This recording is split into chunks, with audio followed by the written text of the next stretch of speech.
Alright.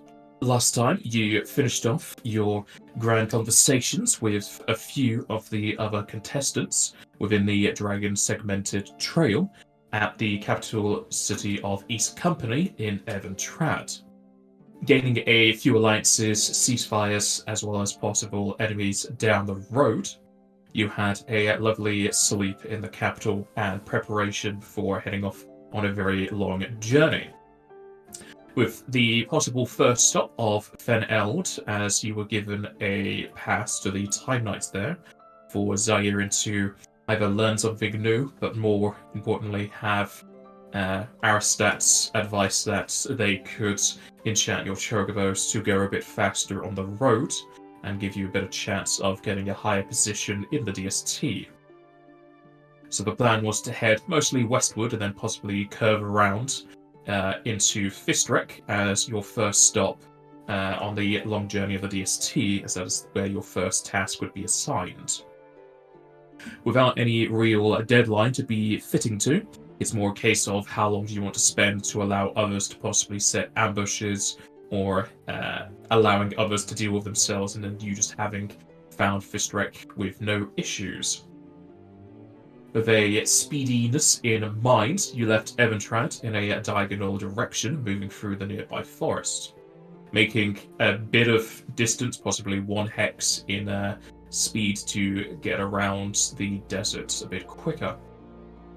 However, as you're getting closer to a bridge in the distance, you were accosted as a huge golem landed on the path in front of you, setting off a ambush that seemingly the dwarves were pioneering. Following the rules, they did indeed show themselves to you and engage in a fight rather than fight from afar. And you know that the use of poisons during combat is allowed. With the previous knowledge that their golem was weak to ice, you started to cast spells upon it, though saw it has some sort of spell resistance and was quite hardy against Zairin's attacks, even with an adamantine estoc. Trying to get an eye on the dwarfs who were readying themselves, Al transformed into her dragon form, with Edwin using different magics, both aided by his faith or just heroicness, to get atop the cliffside. Al was fired upon by 4 bolts. They all hit, and sadly, one of them, she fell to the poison within, as the Dragonnaut's breath, at least to what you're thinking it is, seeped its way through Al's veins. It caused quite a bit of pain, so much so that Al fell to the floor and reactively changed back into her Gria form. Dealing with this was going to be the next trial on hand, as just too late as it was, the Eagle, as well as her allies that you met at Eventrad earlier, who went by the name of Kuki, shot down beams of light down the dwarfs, though sadly she even missed as well, and the dwarfs were able to seemingly disappear and move away. With Al arriving on the floor, most of the companions made their way up to the cliff to talk with Kuki and see to find a way to ease Al's pain. It came down to Zairin pulling upon his own faith and hoping that the previous occurrence would occur again, as he pulled out his watch and had the oil within seep out into Al's wound, almost halting the process of the poison, though not recovering her fully. She instinctively knows that if she was to enter into her dragon form, or just rage in general, because that's what she does, again, would lead most likely to her death, though with the aid of Zairin, she would have ample use of her other abilities, such as the growing of her claws and whatnot. Whilst Edwin was quite in a bit of a fit from the events, cursing at the dwarfs as they fled and seemingly having misgivings towards the Eagles and their very prompt occurrence from this combat, is a bit on edge, both with what's happened to Al and also accepting the Eagles' help that the party eventually decided to do. Kuki explained to you that there would be a way to cure this poison, and if Al was to survive it, she would most likely gain a resistance to Dragon's Naught breath in the future, though that is the future.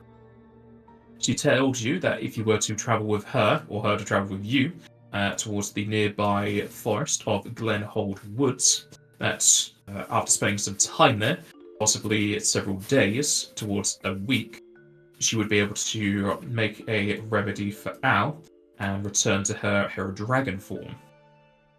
As there is no deadline, as I said earlier, you could spend your time doing this. It just gives the other teams more time to set up, or just them to thin out the numbers and possibly focus on you more. And I believe everyone agreed that they were going to do this and go to the Glenhold Woods, with the first stop being whatever settlement's on the way. And we did end off, as you were discussing what you're going to be doing.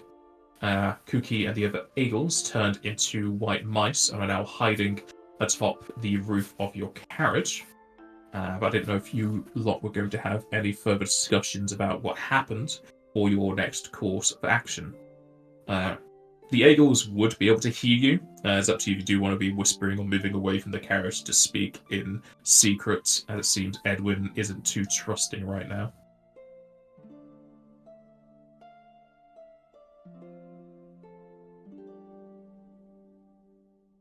Weren't we like on the tail end of the day, so we'd have to camp for the night, Yes. right? Yeah. I was just gonna ask how hard do you think we could push the chocobos to get to these woods with your ability to remove their fatigue?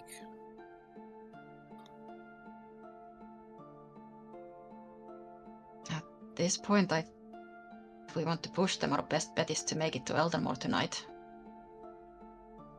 Rest there and then push the rest of the way tomorrow. Is that worth it?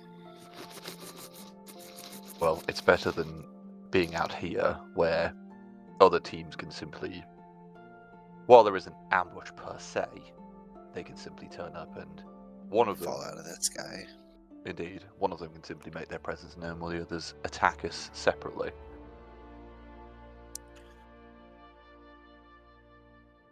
At least in the city, we have a chance to defend ourselves from all-around assault.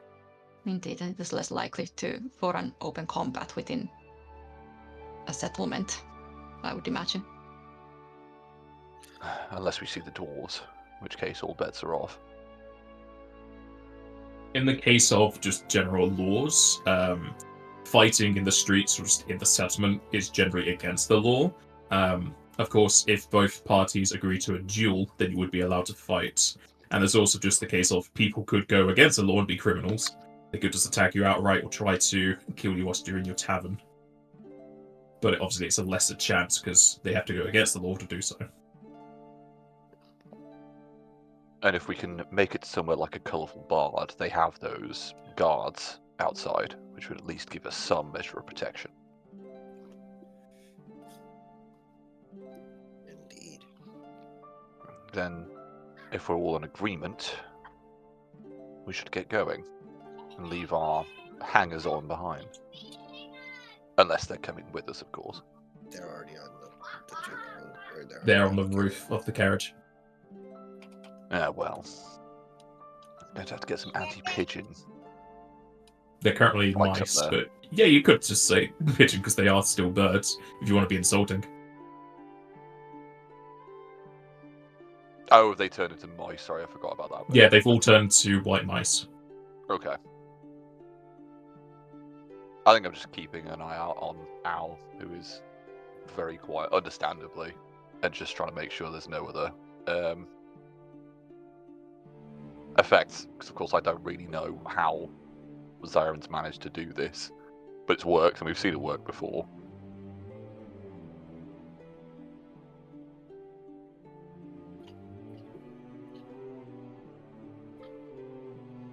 As for the driver and shotgun, it's still Zyron and Edwin out front, isn't it?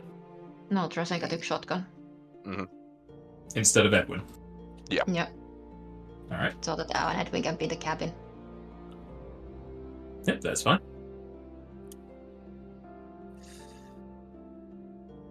Go ahead. You're saying you want to push the chocobos, you want to do a forced march?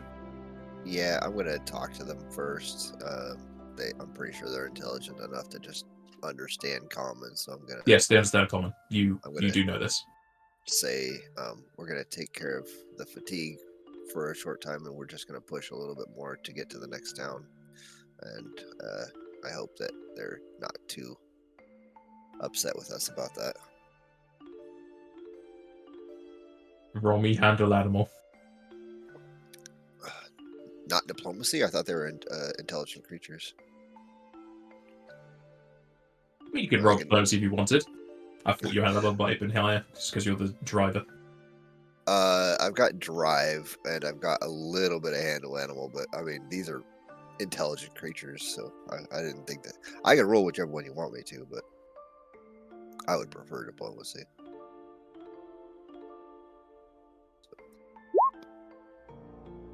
That's. I think you can use either just because of their intelligence, and they have like special abilities for it. But yeah, you can use diplomacy. All right, they'll accept your reasoning. They're probably going to expect quite a bit of a reward on entry. That's fine.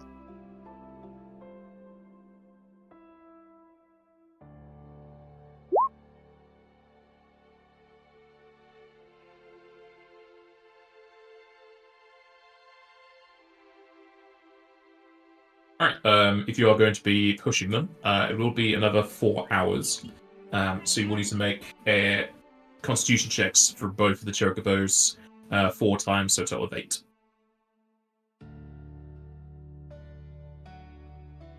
You should have access to their sheets.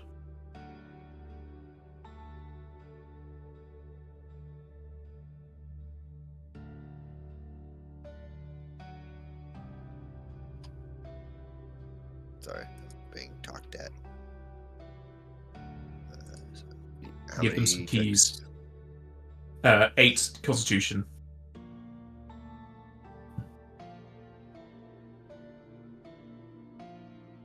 Okay, so +5.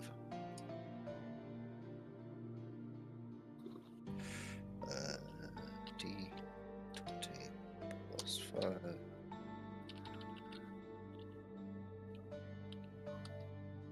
Oh, that's too many. Control A, C.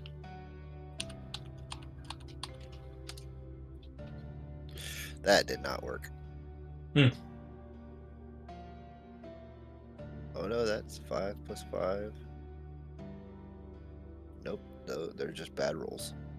They calculated properly. You just need 3 more because you had like an extra bracket somewhere, I suppose. Yeah.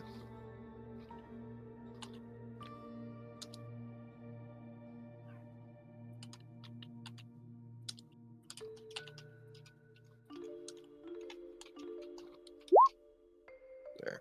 Those are a little better. All right.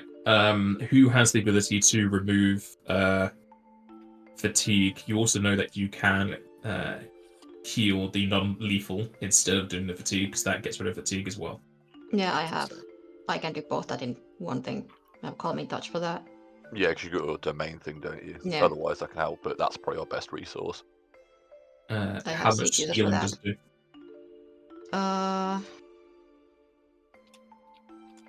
Roll it. That much. 1d6 plus 6, 13. Oh, 13. Okay, that's. I'm not gonna have to roll my thing then. All right, so you're gonna need 1, then 2, and then 1. So you need 4 uses of those. Okay. And so you continue to. It's a good thing that you're running shotgun. You can just keep patting the chocobos as they get tired. What else is it doing? And you're patting them. Drazinka, roll me a D100 and another D100 separately, please.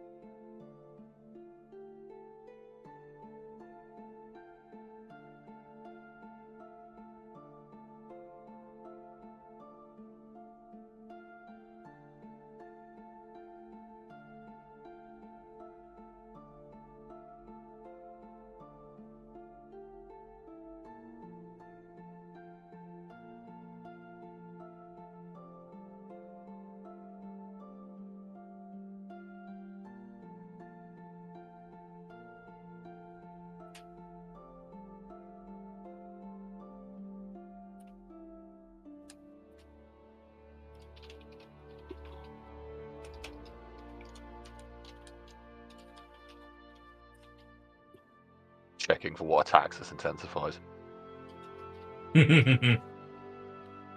Alright. I'm going to guess, since you said you're going to Elderborn, you'll be going over the bridge. Yep. 2 hours will pass into your evening travel as the sun continues to dip in the distance. As it seems, others have the idea to go for safety in the night rather than travelling. As you pass on the road, all of you will easily be able to see a camp set up to the side of the road, nestled between several trees. A large campfire blazes with a fire almost reaching the canopies, which looks a bit dangerous, as you can count a good dozen or so travelling merchants, as well as three carriages set up in a circle around it. Does the party do anything as you notice this?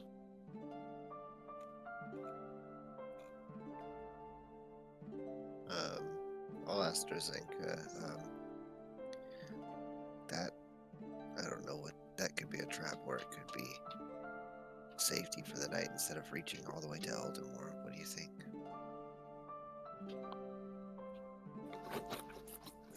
I doubt it is a trap, but it could be safety, but I believe our best bet could still be Eldermore.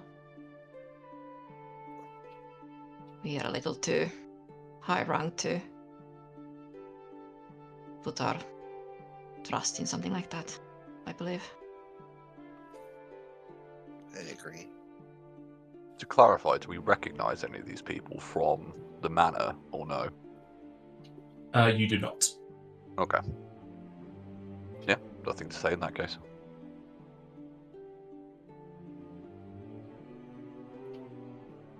Just keep on driving then. Alright. You drive and pass by the camp, not interacting with it.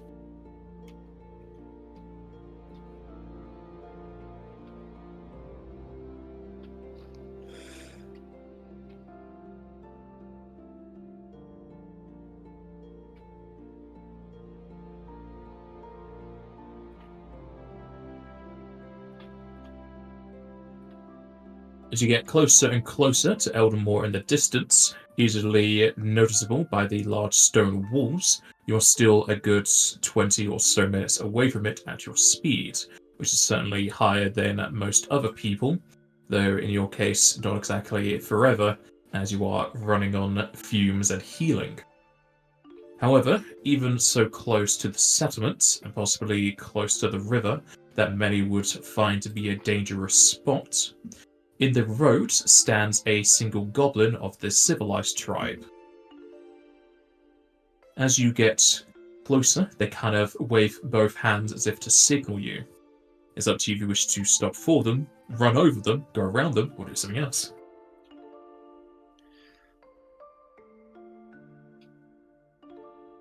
I believe I understand and speak Goblin. Be goblinoid, but yeah, you should. I think you. Oh, maybe not. Nope, I don't. Never mind. Well, we can Must be try one of with your common. actions. Yeah. I'm just We gonna could- shout, "Clear the road!"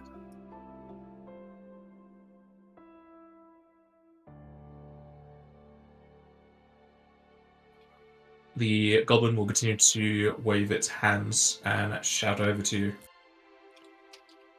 Can't clear the road! This is a toll road! Please stop your carriage!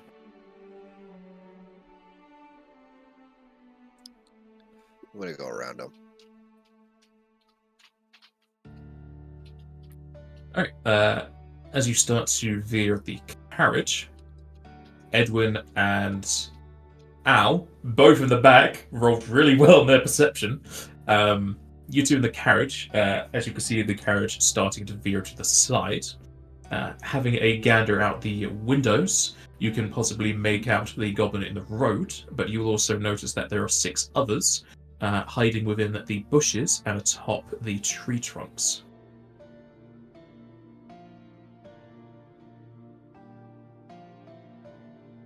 Yeah, I'll probably yell out to the front. Possible ambush, trees, bushes, 6 more of them. I'm gonna kick the chocobos up into a. Can they do a run while they're carrying a carriage? Yes. Alright, I'm gonna kick them up into basically a short sprint to get through this.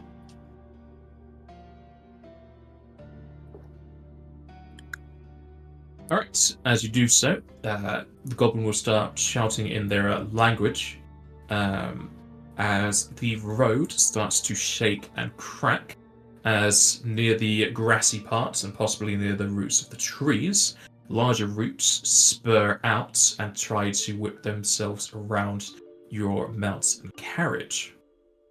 Zyron, since you're the one doing it, I'll need you to roll the Chocobo's reflexes saves, please. Okay. How many? Just 1 each, so 2 total.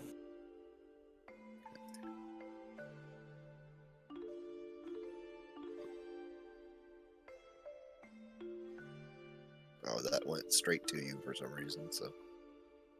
Yeah, I think they might be set as Whisper Me. I can fix that.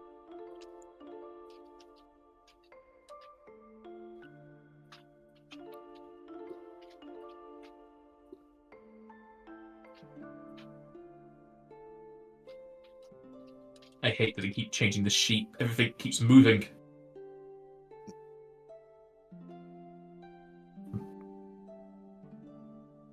Alright. As you whip the reins on the chocobos, they will quail loudly as they dart around the side of the goblin, who does a kind of football leap to the side as they avoid getting crushed by the talons, as you're able to skirt around the vines trying to entangle your carriage. You can probably hear plenty expletives behind you as the goblins' ambush fails, and you're able to get around them rather quickly.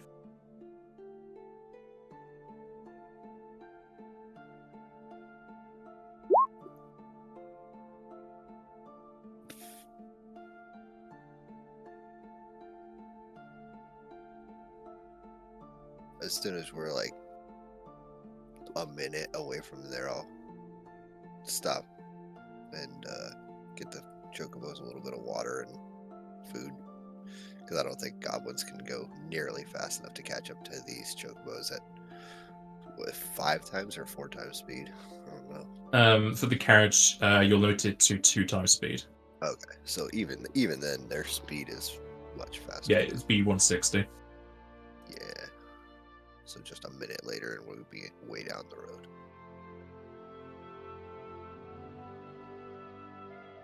You can certainly do so.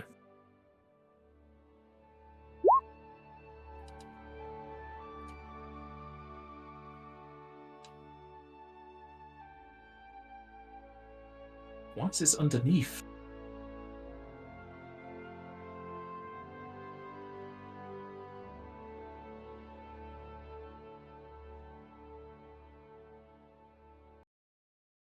Good driving, Siren. And well spotted, Edwin.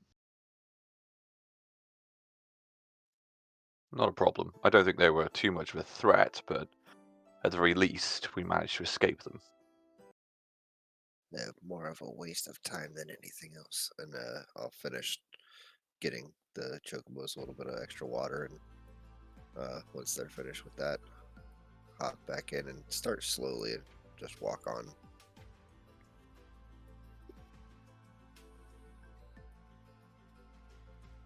You travel for a good half hour more, with Jazenka continuing to pat down at the chocobos, though they're still looking rather haggard and tired. Reaching Eldamore, the party will find it to be quite bustling, even at this time of night. The first change that the party will notice is how militaristic and mighty the settlements of Sateni are. Almost everyone is muscular or displays a tight control over magic. Otherwise, those who do not seem to be scholarly or carry an intellect over their profession. A distinct lack of elderly and sick is prevalent, however. Built close to the valley known as River Greywind, Eldamore is a neighbour to many tall sandhills that almost crest its great stone wall that shows much age across its rock. As the party makes their way through the gates of the town, they are approached by familiar undead in a suit of silver and a suit of golden armour. The one in gold waves over and asks, "Long time no see, gang. Do you remember us?" It is Biggs and Wedge. Is it? I was gonna say I remember that description, but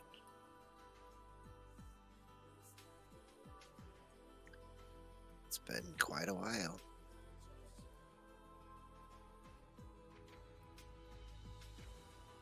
The one in silver that you were able to identify as Wedge will reply. Just a few months, years. It's all the same. Got a good memory, though. Either way, the reason we got close to you like this, Mr. Crow has already procured you some lodgings here. He also wanted to let you know you might not see him on the road. Liflalif has requested his aid on an issue in his domain. Since we don't care about breathing, he's amply suited to underwater tasks. Awesome.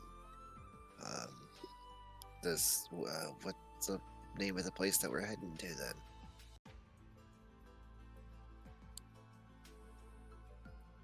then? It's a house. I don't think it's got a particular name. Oh. It's been vacant for some time, up for rent. Crow just got some nights for you on the house. Oh, okay. Is there a special place that we could take our birds? They've done a lot of hard work today. We'd like to treat them a little extra special.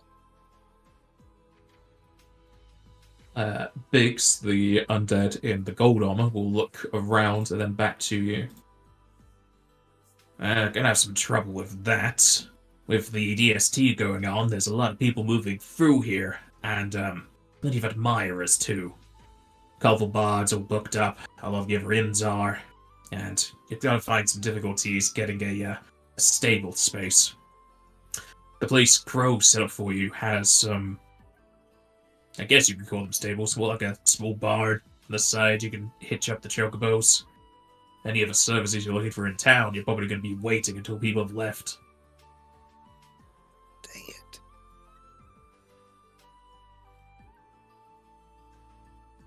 I'll pat the chocobos on the back and I'll say, "I'm sorry, guys. We'll do what we can to get you something special, but it doesn't look like we're going to have any special caretakers for right now." We might have better luck when we make it to Glenholt Woods. At least Indeed. there will have time for them to take it easy. Yeah. If you're wanting any pampering, we're off for a few days until we're heading southwards. We could look after the chocobos for you, and pat them down, brush them, give them some good food and cleaning. Yeah, they deserve it.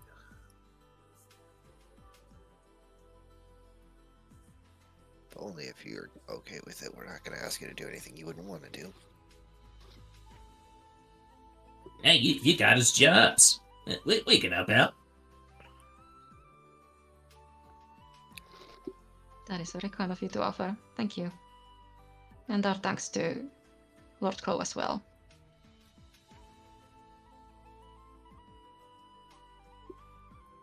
Would you like to show us the way? We sure can. Follow us. Biggs and Wedge will then flank the birds and walk beside you as they lead you through the settlement. True to their word, as you look around, many of the buildings are chock full of shadows and silhouettes. Many of the inns and taverns have signs out on a window or on the doors themselves saying no vacancies, full up, or if you want a room, you better pay double. As well as that fact, you see many horses and chocobos almost reined up to some of the window handles, as well as to the outside of the taverns, out more to the elements, as you can see many of the stables are indeed full. You see many different colours being flown on flags, as well as worn by tabards. As you notice, a few others from Eventrad already here and set up for the day, which is surprising for how early you left and the quick route you took. However, it seems the more prevalent members to your memory are not currently here. It's more the people you did speak to that rushed their way here. As you pass the taverns and inns, if you wanted to, you could roll perception to see if you can gather any shouts on the wind and see if you can pick out anything interesting.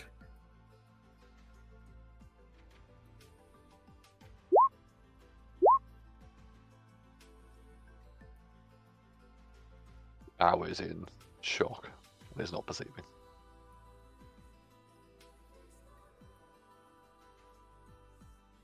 Oh no, they're definitely perceiving.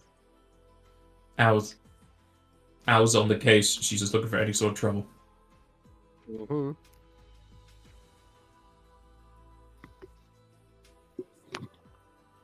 All right. As you overhear conversations, Zari can pick out a few things here or there, but nothing too important to your group. Whereas the rest of you, you can hear quite a few rumors. The most common thing upon many people's tongues is that Bren's champion has already died on the road, and that they are now out of the running. There is also talk about many of the other competitors still trying to get around the rules of the competition, and that they have found many sets of legs either on the roadsides or even in houses outside of doors, with either lockpicks in hand and vials smashed across the ground. You also hear tell that there is a sizable army, close to 100 units in total, that's also entered into the competition, and they are almost moving tirelessly through the roads. Though to your knowledge, they have not reached this part yet, possibly to the fact that they're too slow with so many people at once. Though if they are tirelessly moving, it's a good chance they're either undead or magically aided.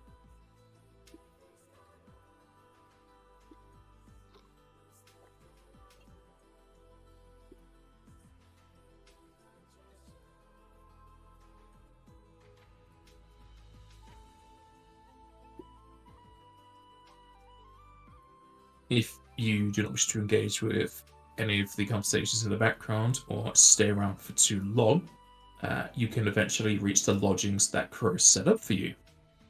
A short, chest-high stone wall surrounds the estate with very fancy iron fences barring entrance. Biggs pulls out a set of keys and opens it for you to allow you all to enter.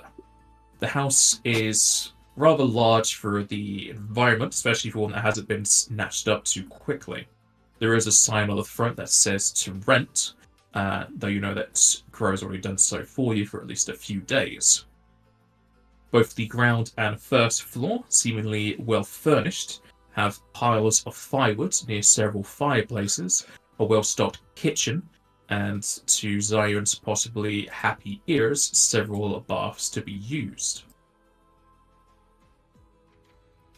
Entering inside, you leave Biggs and Wedge to tie up your chugboats and give them some treatment for the long and pushed travel to here.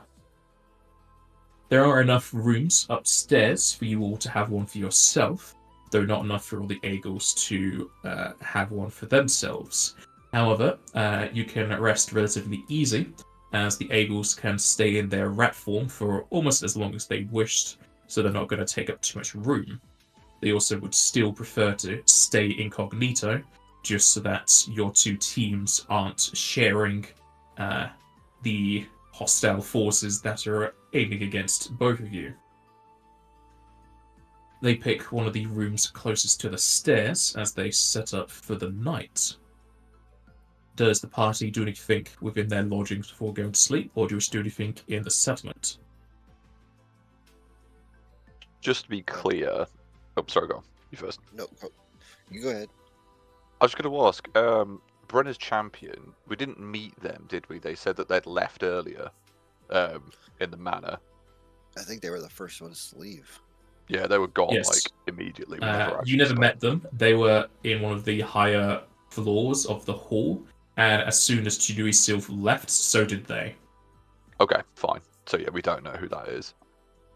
Okay, cool. No, I think we're pretty knackered. And you said that there was basically the fact that there are people attempting to break into other people's rooms here, for purposes that we're not too sure of. We could probably infer. So we'll just take some precautions. But yeah, I think we're alright. I think we'll just go to rest for the night, and treat the chocobos.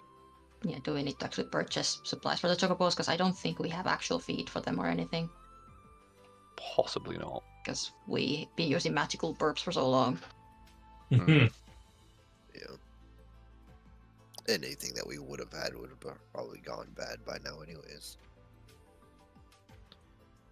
You would need to purchase feed for the chocobos, yes. Okay. Could we pick up some greens as well? Just a little treat for them for getting there. I'll pay for that. If you wish to do so, yeah. I'll go with Edwin to just talk to some people. Not anything in particular, just nonsense, small talk type stuff. It's 10 gil for the greens per chocobo if you wanted. Yeah, that's fine. I've just taken 30 out of my personal. Actual chocobo food, remind me, how much is that? I think it's 1 gil per day or something like that. It's been a while, so I just can't remember. Check. Feed is 5 gross per day. Okay. Oh yeah, that's fine. I assume that we can. We'll pick some of that up and go from there if that works. Yeah. You can just pay a gil every now and again, and I'm not going to really bother you for it. You have enough money. That's fine. We'll just make sure we're packing it up and putting it somewhere on the carriage. But no, apart from that, just the housekeeping stuff. I think we just rest. Can They're gone. Can Zarin try to talk to the merchants to get like a little bit better quality food for the chocobos, like fresher maybe, or a little bit more variety? If you want to pay extra, yeah, you can. Yeah. I mean, that's already kind of what Edwin is doing with the Geisel greens, or Gishal. Okay.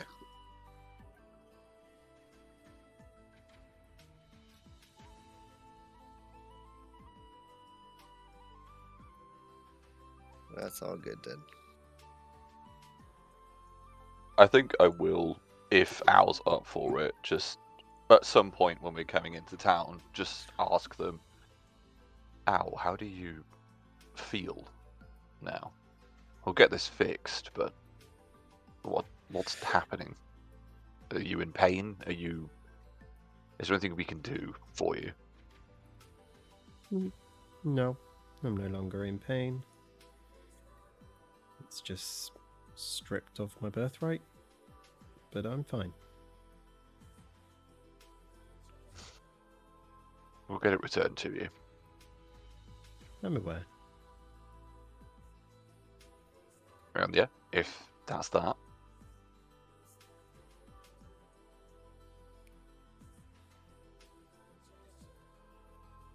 This is when we find out you changed class to fighter. You're just doing a really a roundabout way of doing it. Nope. Not this time.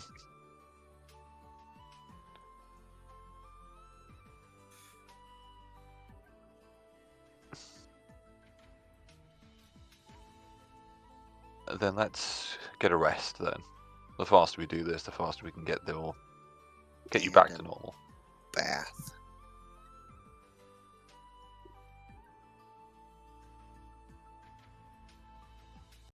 You can certainly draw yourself a scolding bath.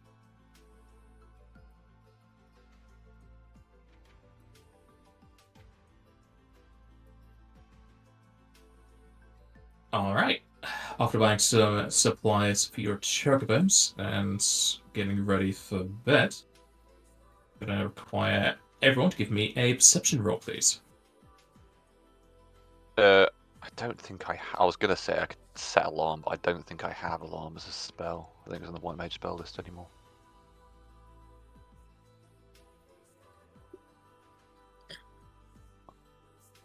I Everyone's House perception's always goddamn high.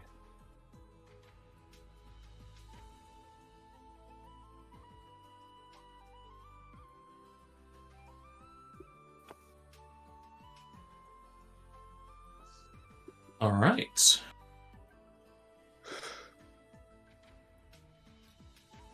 As everyone goes to sleep, almost everyone is content staying within their beds and getting a full night's rest, except for Ow.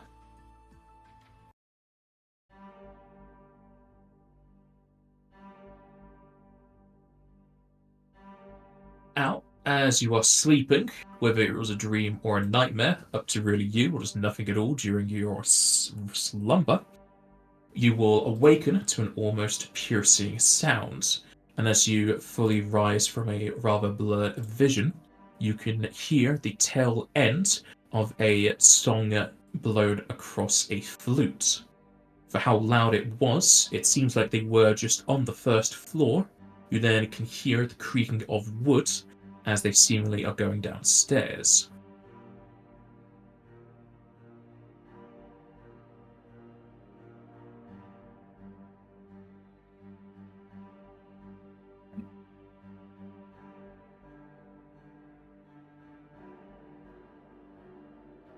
As you exit your room, since you do have dark vision, you can see most of the area, though for natural light, there is moonlight peeking in through the west and eastern windows. The wooden panels that would have normally had them closed, however, are slightly ajar as a cold wind blows in. The very thin flames of a sconce towards the west are flickering, giving an amount of heat and light. And as you step onto the wooden floorboards in front of your room, you feel the floor beneath you start to wave like an ocean. And as you look down, a heavy sense of falling and a vertigo comes over you as the ground collapses. Your body falls almost forever as a black abyss extends beneath you. The wind bites at your face as the chill cold from outside continues to freeze around you. As you fall into an endless abyss, what do you do?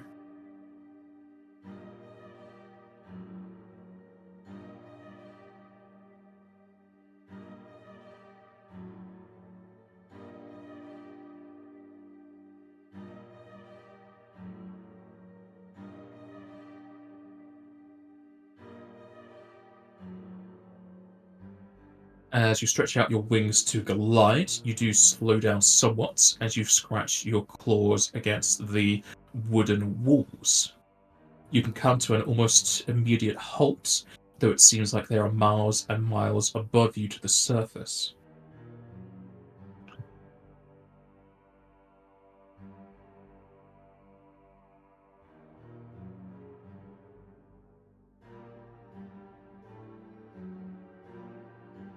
Alright, Zyron, you can give me another perception. Oh, okay. I need to switch my tokens, I guess.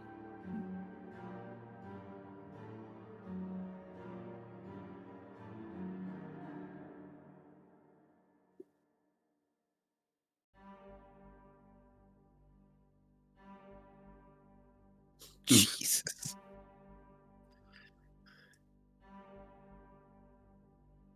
Oh, I think I'm partially in a. Oh no, I got it. Wait, what? What? Oh no. What? Yeah, Never mind. tokens No are longer weird. Right? exist. Yeah, the tokens were being broken, I guess. Yeah, can't really track in the token anymore because it just duplicates it and it's weird. Oh, fun. That happened to me too. Now I've got 2, 3. There's only one of you in there for me. I've got 3. Yeah. You just Oh, have to boy. refresh and it'll sort it. However, with an 8, you stay soundly asleep. Al, almost as if the world is just not there for you any longer, it's very hard to make out any sounds or movements on the first floor. As you realise you fell through a hole and never saw the ground floor. After a minute goes by, you'll eventually get to the top as you claw your way out of the hole. Though as you look back down, you realise the floor is still there, as there are many scratch marks from your claws across it, as if you were rolling around in the same place for far too long.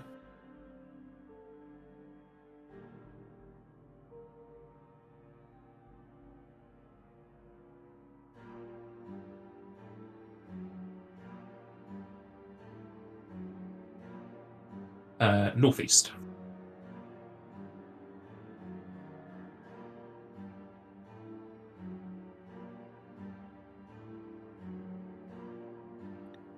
As you crest the corner, you will notice the room that the eagles were staying in, and the door to it is open, and you see no sign of the mice. And there is nothing for you can see towards the north, though you can also roll survival.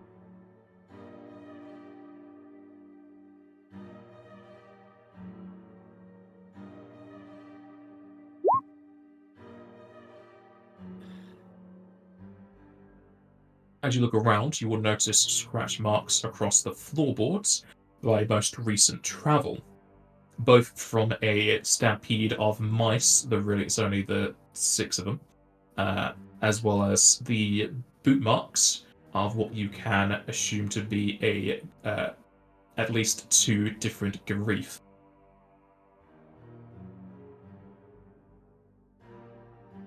Garif, however you want to pronounce it.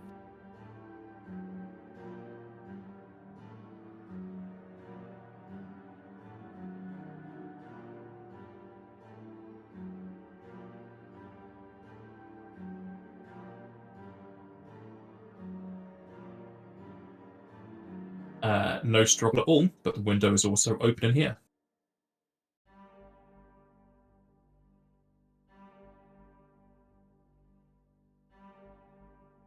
Roll me another survival.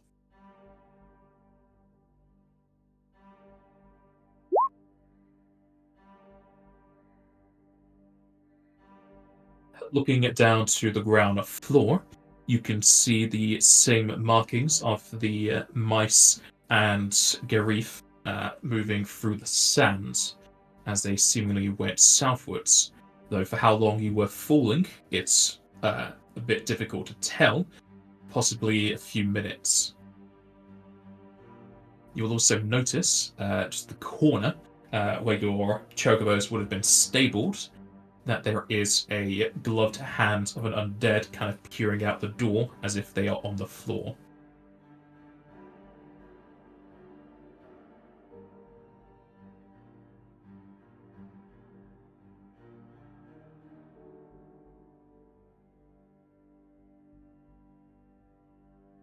That is your room.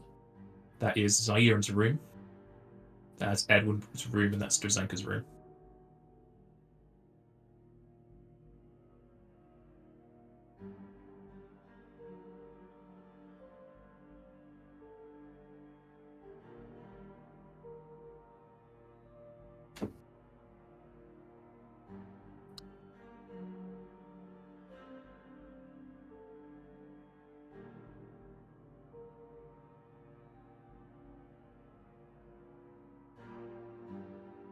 Got some perfectly good stairs, but okay.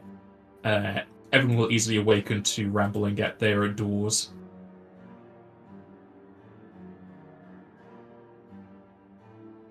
Oh, what's going on?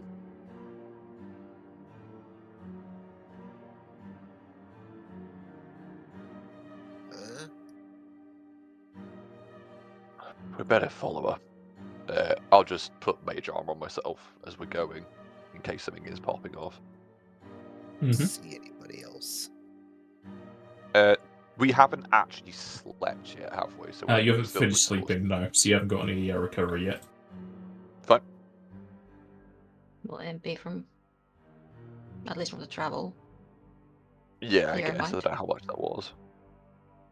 You were just using your lay on hand things, so it would have been at least another 4 hours of clear mind to get to here. Cool.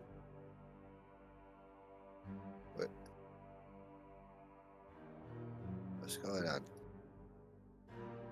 That's what we're trying to find out. Where is everyone? The stairs, sorry, did you say they're this way? The stairs are here, and the Eagle's room is here. I'm just going to check on the Eagles. Can you go and make sure that Al's not getting herself into trouble? We shouldn't split up further than we already have. Al's jumped out the window. Oh no, Al said they were in there. Agreed. Fine. Let's go.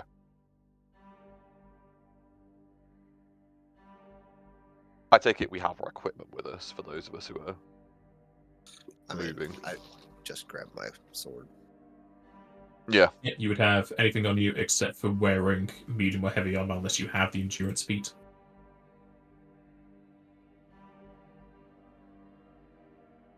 Alright. Everyone would be easily able to rendezvous at the attached barn/shed of the lodgings. Moving to there, and possibly following at the back of Al, you will all notice that both Biggs and Wedge have been almost strapped to the floor by golden chains.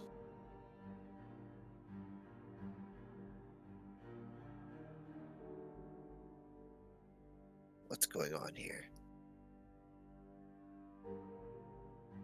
Are they awake? awake? Yeah, they're awake. Can you get these things off us? Are they magical chains or are they just physical chains? They are magical chains, but you could easily just break them off. Yeah. Okay. Get to work. Yep. Try to remove the chains.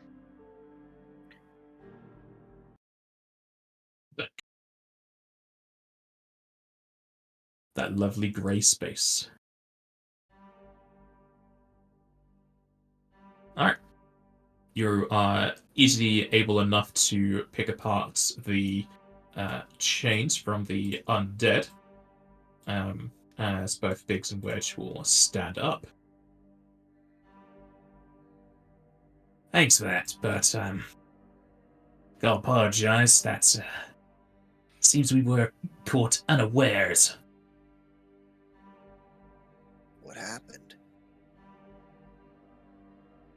These two Gareth fellas came in asking that we don't interfere. We obviously declined. Then they cast some strange. They kind of they rebuked us, I guess. Then they changed us to the floor. They said they were going to spare us due to us being undead and having a connection to their dragon.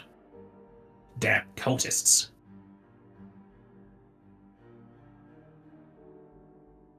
What? Anything else happen after that? They moved their way into the house, and we tried to shout, but the voices didn't really carry well enough to you. Joke of us didn't get too started either. Then we heard some flute playing and, Wedge, you saw them. You were at a different angle, weren't you? Yeah, one of the Gary fellas had their mask kind of pulled up a bit, and they were blowing on this flute, and well, those mice, we had the eagle mice. They were just following on its back. Then about a minute later, the other Gary came out and followed after. That's when we saw Al jump out the window, but again, that was like, I don't know, half a minute again. How can you track them?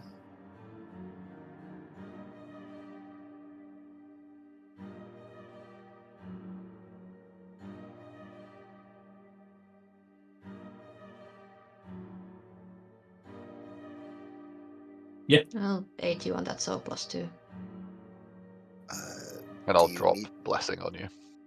Do you need anything from your room?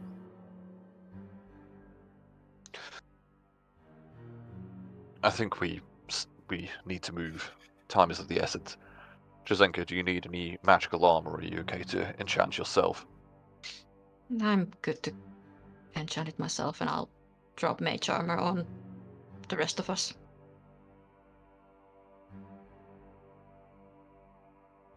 Now, as you go off of the tracks, you can follow them through the sand every now and again, but since you're on a settlement, there are many stone roads.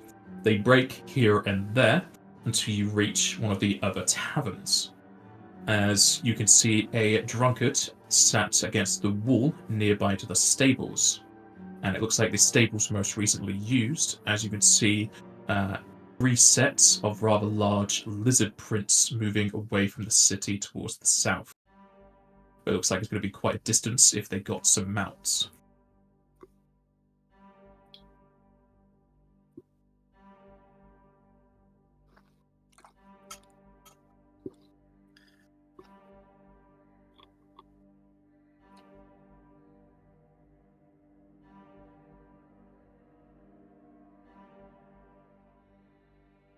Before we left the stables, would you have seen if our orange chocobos were okay? I was just about to ask if our chocobo still Your there. chocobos seemingly were untouched. Okay, that's good. So, can we just do a quick inventory? There's nothing missing from our persons, is there? The only thing missings are the eagles that were with you. We better go after them.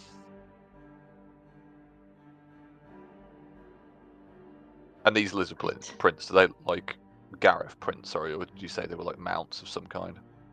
No, they're more like monitor lizards, but just very large. Okay. We better follow them. We should probably go back and grab our chocobos. We can summon us birds for now. Indeed. Those two need rest anyway. Alright. And we'll go faster without the carriage. Indeed.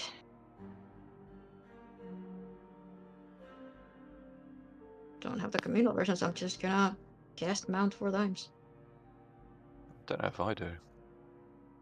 I think you've got it. Yeah, I don't. They only have the single version, but it's fine. Yeah, I do too, so I can do 2 and you can do 2 if you want. Sure. You can go half. Or do I? I don't have mount. Whoops. Okay, then I'll do all 4 birds. Thank you.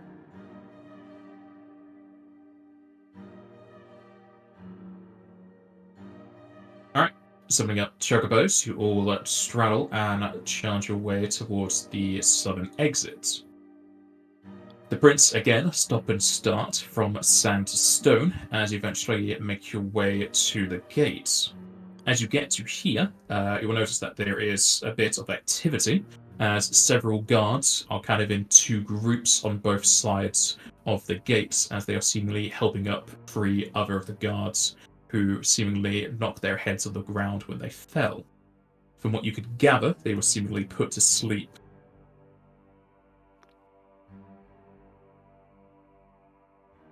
Do the eagles seem to... Like, there's no sign of a struggle here, is there? From what we can tell. At the gate, to the exit, Well, just, I mean, so far, we haven't really seen signs of, like, a struggle. the only struggle you saw to this point were the undead who were chained to the ground. Yeah. And then now these guards who were seemingly put to sleep, but quickly roused by the other guards. Hmm.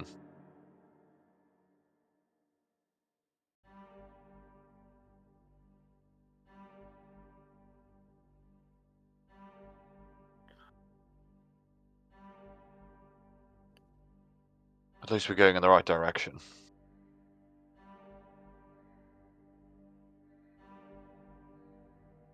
Seems so. As we're following this, I'm just thinking, what purpose is there here for this? Do we remember seeing any Gareth at the manor, or no? There were pretty much all the species there were Garif, but most of them wear masks due to their tribal nature. Yeah, no, that's fine.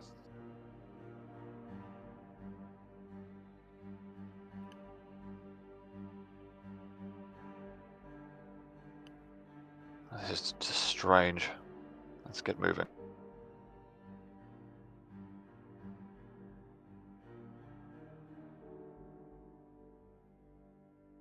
So much for them being incognito, I suppose. Indeed. As you come to the extent of the gates, the prints continue onwards. You will notice that they are very fast, and for the gap they have with you, it's going to be a case of if you're going to hunt them down for as long as you can, or get everything together with your purple chocobos and travel after them that way. There's also the fact if you want to be running into the night without sleep, you don't know how far they're going, and without any knowledge about the creatures specifically, you won't know how fast they are.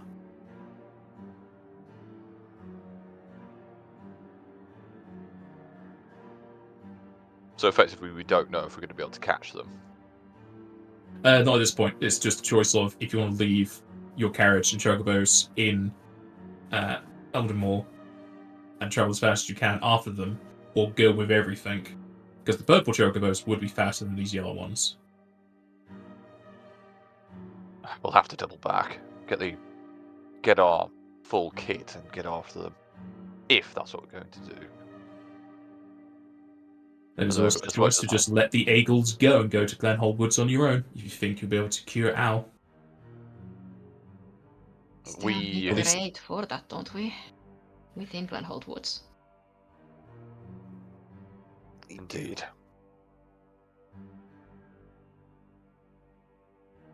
And we did make an alliance with them. Strange as it may have been.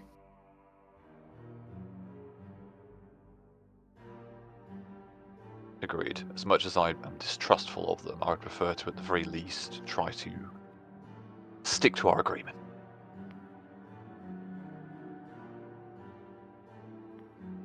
With that said, we won't be much use for them in our current state.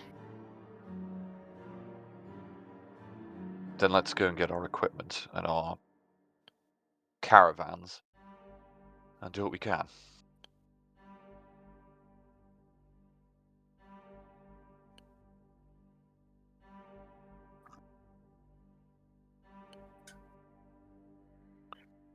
Are you going to continue your rests at the house?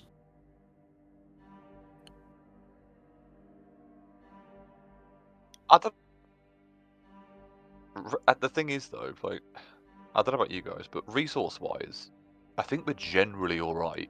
I'm about half MP. Everyone's got full HP. We're just tired. Yeah, how much rest did we end up getting? Not enough to have recovery. This would have been 3 hours into it, so in the case of anyone who does have any sustenance, would have what they needed. Yeah, that's, I think, just me. Yeah, that's just Siren now. Also, while we're on the subject of MP, the two magically people, could you just detect magic on me if there's any auras? Anything that looks out of the ordinary? Course. Certainly. Yeah. I'll pop it on. Sure, there'd be a fading aura from her, as if she was afflicted by something. You've had some kind of spell cast on you, but it's fading. I take it this is a case of it's not going to be a lasting You could thing. spellcraft. It's not going to be a lasting thing. She was afflicted. She's now over it. It's just you can tell she was afflicted by something.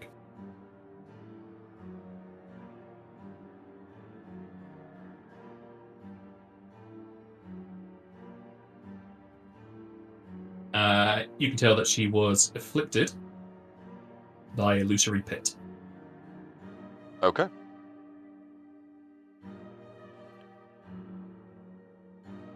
Good to know.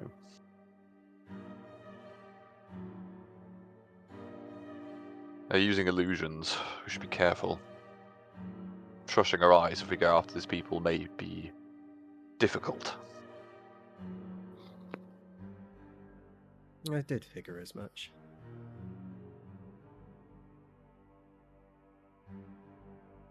Yeah, The I think strange thing is that their plan worked. Either they're not part of this trail or they have no hostile intentions. they may have hostile intentions to our allies, though, as we've Well, unfortunately still. found out. Would that count as an invitation to fight? Because so far every single assassination attempt has resulted in a pair of legs without a torso. Indeed. But what about if this isn't an assassination? They said nothing about if they're not fighting them, if they're simply bringing them somewhere to challenge them, or even just so for something like, say for instance they charm them or what have you, and they bring them to like a monster lair and basically drop them in there, so they get attacked by monsters. Would that count as going against the rules? That's a very roundabout way of asking that.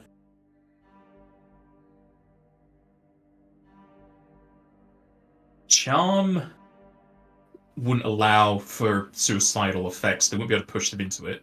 No, but I mean, if you just said to them, go into that cave, and you knew there was like a behemoth in there or something.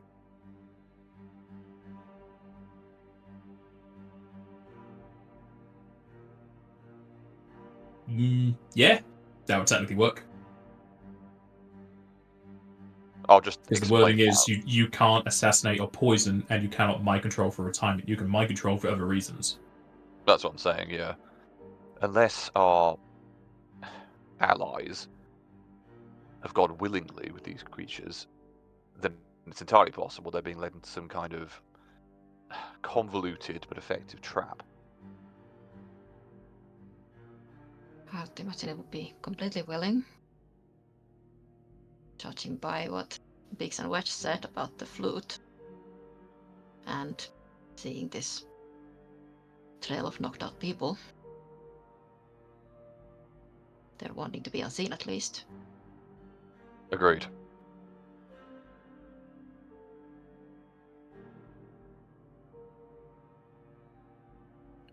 So, for what we're doing now, we're just going to go back.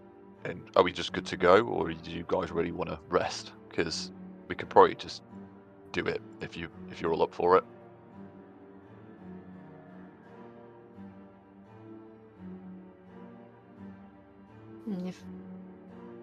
Yeah, we can keep going. There'll also be the case of what resources you'll be using to keep the chocobos not fatigued.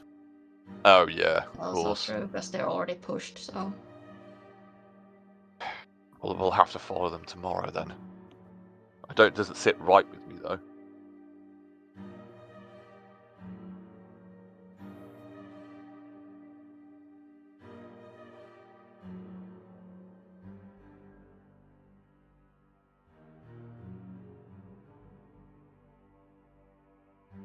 So is the party resting for the rest of the night?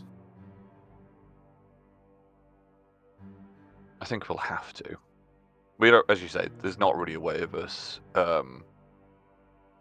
force marching them out. Oh yeah. There is. It's just the longer you go, it's going to get to the point where it's going to be a 5% chance of them not being fatigued, and then you're just going to keep using your healing supplies. Yeah. I have to use a calming touch left. Okay.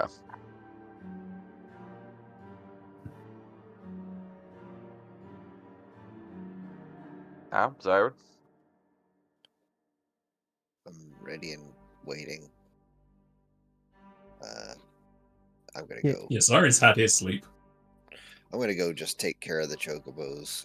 If they're not sleeping, then I'm just gonna like give them extra attention and let them know. They would what's probably have going gone back to sleep by this point. Yeah, then I'll just leave it be then. I believe it best to continue on.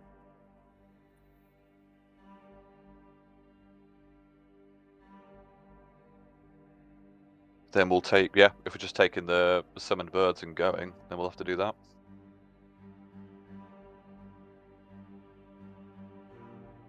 Just trying to figure out what we're doing. If we're going to go, we'll go. If we're going to rest, we'll rest. But I think we want to go. I think we'll go. So, because we kind of talked ourselves in a circle a bit here. Yep, Al just wants to go. People with the magic are to and fro. We'll go then. If we've got a chance of catching them up tonight, if our chocobos are sleepy, then I'd say we do that. Resources wise, I'm pretty good. If we use the summoned ones. Yeah, we'll manage. Just really depends on like how far they've gone. How quickly we can catch up with them.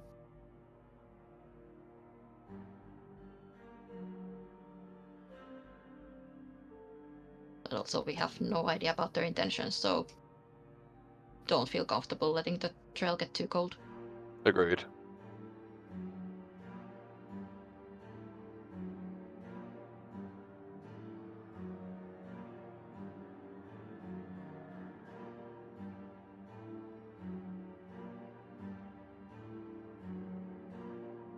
Alright. Using your summoned chocobos, you can make your way. Though with that in mind, you are going into sand/deserty areas for a lot of this. You will know that if there are heavy winds, any tracks in the sand will be lost. It's up to you if you want to spend 1d4 hours gathering information about anything anyone else would have seen during the attack, as it were, or if you just want to hope and pray that the weather keeps up.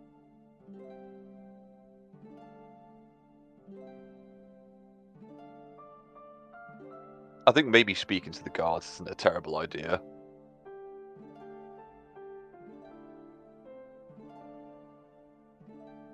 And we could also like ask about like, because Biggs and Wedge said that they were Grease. They said that they didn't want to hurt them because they're undead and resemble their like Dragon Lord, and they called them cultists. A dragon, not Dragon Lord. A Dragon Lord dragon. is somebody who isn't a dragon but has the station of one. Gotcha. Well, the dragon, anyway. So we could ask about that. Yeah. To at least have a direction to go on.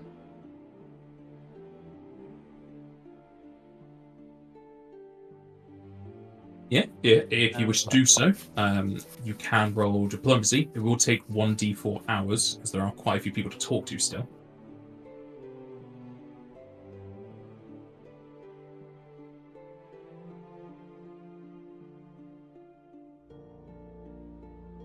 Okie doke. Would it be then smart to maybe leave this to Ao and Zayaran, and the rest of us get our rest in? We can, if they're up for it. I mean, yeah, Siren already has his sleep, so he... Yep. I think Siren has the highest diplomacy, so everyone could really just sleep for the next 6 hours whilst he gathers information. Absolutely. How many rolls do I need? You'll just need the one if that's what the party is deciding what they want to do.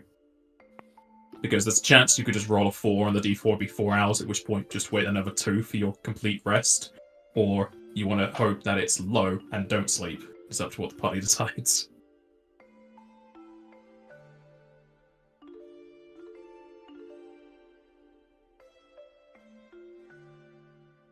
I rolled a 5 on the diplomacy. Oops. I think you're okay. Just a little bit. Yeah. I think you're okay. Zarin, roll a d4. See how many hours you spend doing this. Oh, Yeah. 4! Alright, the party is just going to sleep another 2 hours, I guess.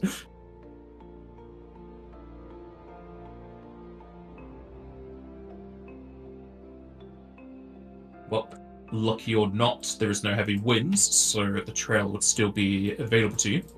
As Zayarin continues to ask around town, mostly the guards and anyone else on the trail, I'm going to assume the rest of you go to sleep, so you will have your rested recovery. Zion, as you ask around town, quite a few people would have seen the two Garif that were spoken of, and many people got a good look at their masks. A lot of the masks are the same for their tribe, but are oftenly different shapes based on their station. From what you could tell, that these two were of a shaman rank, so they were certainly spellcasters and well-regarded ones within their tribe. They certainly rode atop two large monitor lizards, though they were of yellow hue, and seemingly they moved almost 3 times as fast as a normal one. So just a bit faster than your purple chocobos.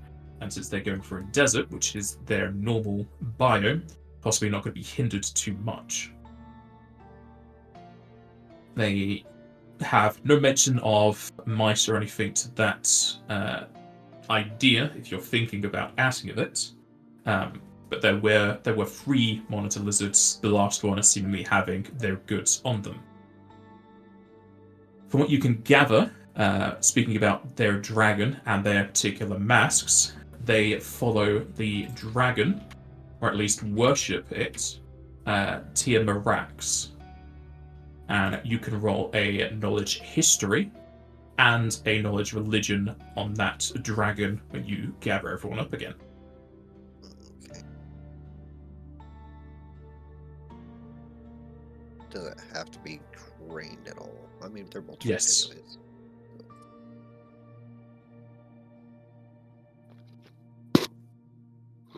Alright, you know nothing about the dragon Tia Marax.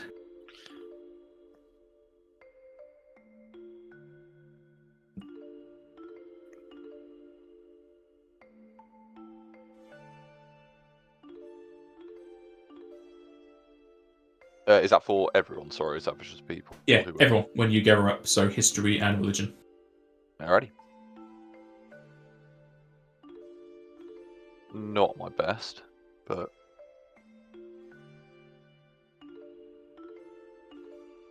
yep, not my best. I'm gonna guess Al lacks both history and religion. I do.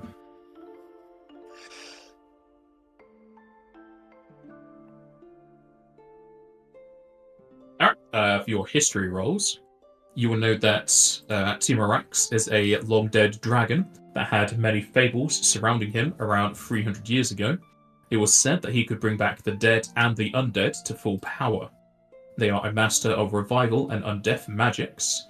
Like the Phoenix, Timarax could come back again and again. However, last time he was felled, a powerful spell was cast to make sure he could not return. The most important fact about that is normally you cannot restore undead back to undeath. Once an undead dies, they either turn to ash, or they are of a particular type that is allowed to come back, such as burning blood.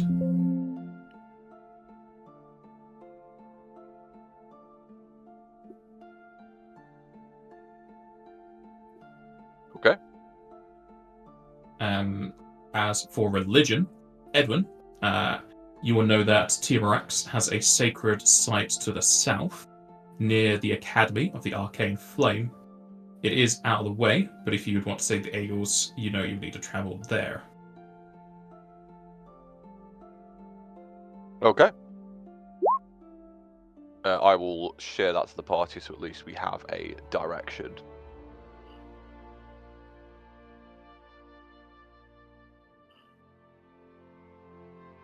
If you're not zoomed out enough for it, the Academy of the Arcane Flame is there. Okay. It is quite far out of our way, but I'll have to just get a move on after we're done with this. I've got a feeling there's going to be more of these distractions going ahead. Again, since Edwin was kind of against it anyway, you can always ignore the Eagles and just go to woods on your own.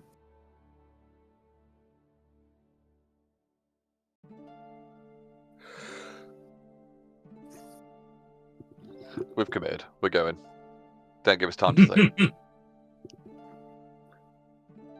Yeah, we need to get help for Al.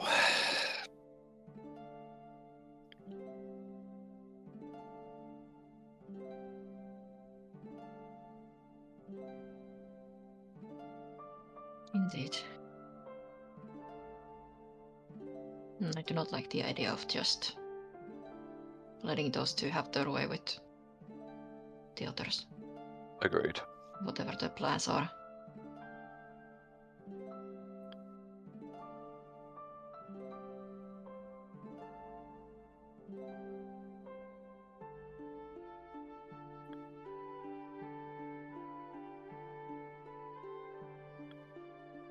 Alrighty. If you are committing to this, I'm going to assume you're going to be sticking to the road, as it will be faster at this point. So next destination would be Silbrook, correct?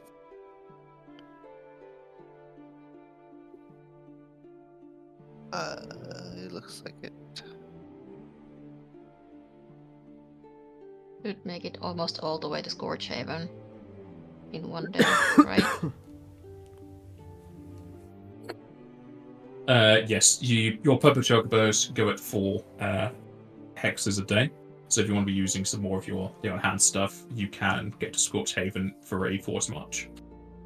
I think so, because we want to get this done as quickly as we can. And we have no idea what's going on with them. I'm assuming they're still going to have to travel, but we'll find out.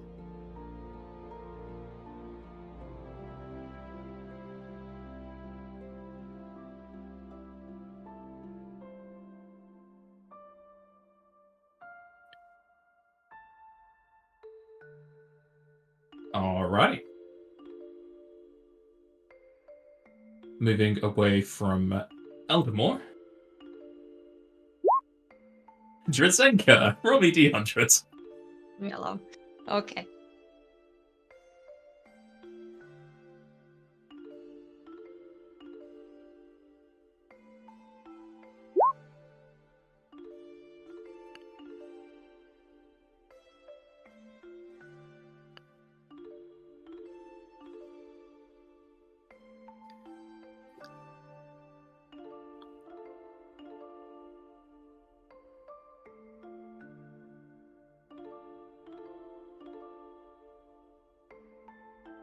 Alright.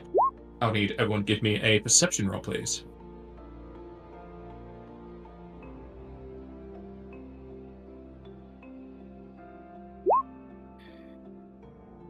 Extremely mediocre this week.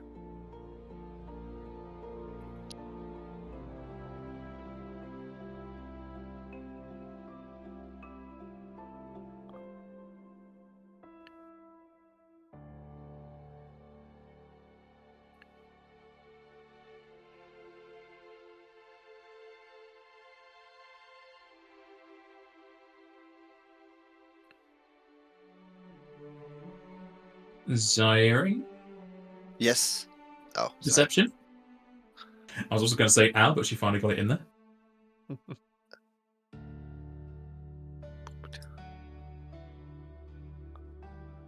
Oh.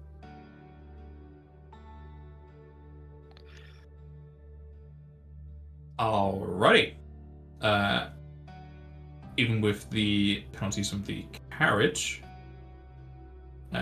Edwin is the only one that won't be able to see this. Typical. As you make your way between Aldermore and Silbrook, the three of you will be able to notice that a kind of out of the ordinary, but more to the fact that it's seemingly moving at the same speed as you in the same direction, a crow in the sky. As it glides along in the path, you eventually notice it hasn't moved away and is seemingly moving in pace with you. Every so often, it will land on the roof of your carriage, caw for a bit, and then set sail yet again into the skies, continuing to fly above, quite a few 100 feet above. Continues to caw, and somewhat incessantly. Do you do anything about the crow at all, or do you just want to ignore it? Fire the ballista, no. If no one else is, Edwin will look out and... Is this crow just cawing us as if to stop, or... I mean, none of us have speak with animals. Can't you hear what it's saying? No. Can you? Yes. It's saying What? it'll come for me. It will. I don't really know who I is. Now we'll sort of look to the bird and like gesturing like, who? Who will come? Sadly, it's not an owl, so it doesn't understand who. Yep, fair enough.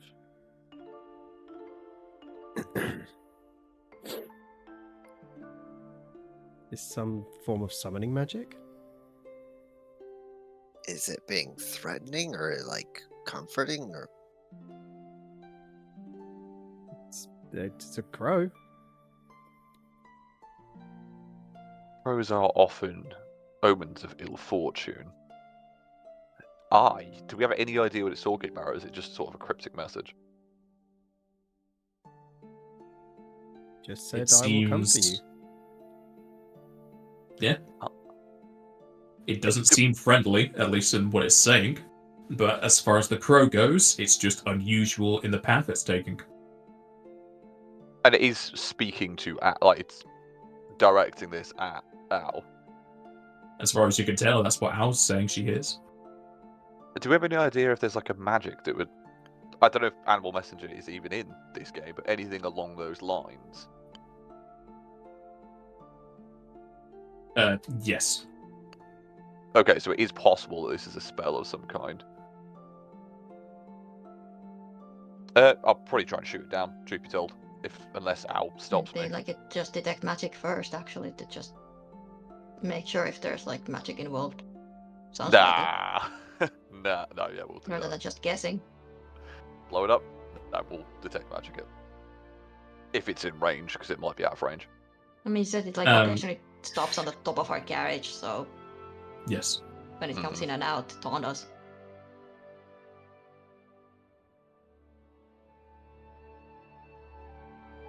Alright, if you use Detect Magic, the crow will certainly be magical, though it doesn't stay atop your roof long enough for you to really understand what magics are on it. You could roll Knowledge Arcana to learn the types, however.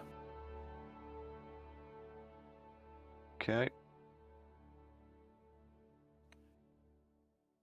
Jesus Christ. Zenka, you know that it has the schools of Enfeebling, Illusion, and Necromancy.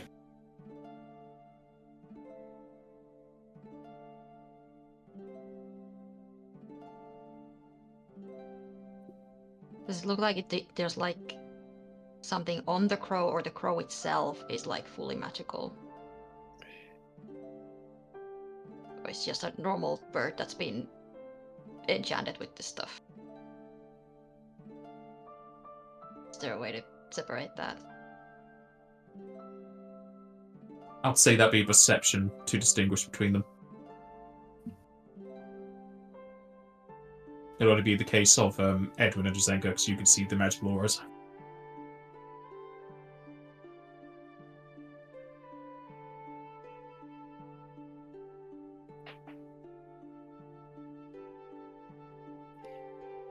Edwin? Oh, is it perception? Sorry. Give me a second. Yeah, you two can do perception because you can see the magical auras. Can I give Al my glasses so she can see the auras? Probably not. Technically, yeah. Yeah, sure. Yeah, do you want to borrow my glasses for a second? Have a look. Sure. I won't be able to know what the magical auras are, but I can certainly have a look. Yeah. You see some magical auras. Yeah, Well, there's one there. There's one there. I think you have a Does Al have Knowledge Arcana? No, wait, I think I actually do. I think you do. Yes, I do. I have You knowledge can arcana. roll it.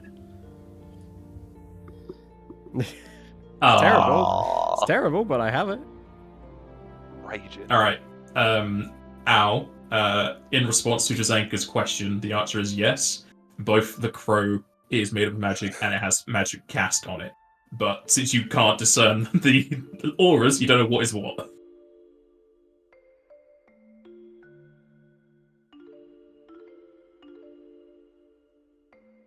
Well, For one thing, I'm certainly being targeted. That's all I know. First, the stripping of my power, then the magic show back at the house, and now this. Certainly comes Indeed. in threes. But why? I mean, no offense, but we're not. We're hardly figures of legend. Yeah, you are. You have several songs written about you. Ah, shush. We We're being have a modest. reputation. They're just angry that I'm not as tall as what the songs make to be. Yeah, We'll have false to keep it- advertisements. Well, I'm sure we'll find out eventually. Be that as it may, if they're going to continue to disrupt my path, they'll meet the end of theirs.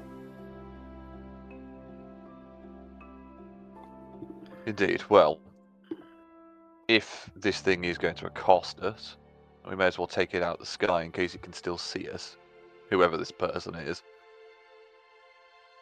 And yeah, now I've established it as a magical thing. Blow it out the sky. Are you going to try and blow it out the sky? Yeah, if it's just walking around threatening, Flying walking around, but yeah. flying. It's, You know what I mean. If you want to, sure. It'd be up to you if you want to use a single target or an AoE. Both would work. The single target would be hard as it's flying very high.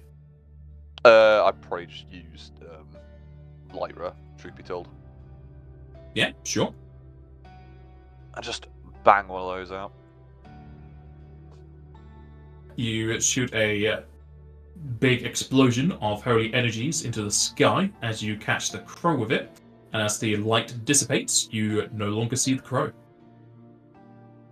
I expect we're going to see more of those, but at the very least, we don't need it flying around and distracting us.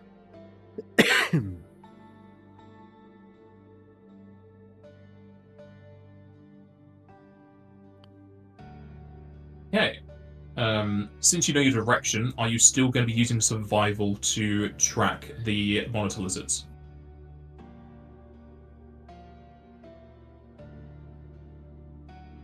Yeah, they might have veered off, so I don't know. It's up to our survivalists. Maybe it's possible then it's not a bad idea to kind of keep checking if we're actually going the right way. Agreed. We just kind of guess that they're going to the academy, but yeah, I mean, yeah, keep checking every now and then if we can still see the tracks. All right. I'm going to assume it's Al doing survival. Right. No, not I, Al. That is I.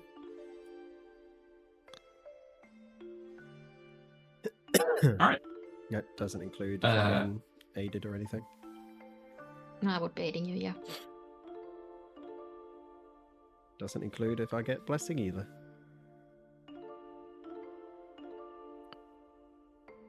As you are still tracking, you will easily be able to see the monitor lizard's tracks every now and again.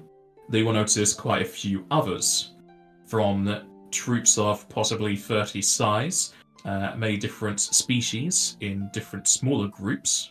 Every so often, talon prints, deeper impressions of those in heavy armor, and very large, almost oval platforms, as if that was the huge construct that accosted you before.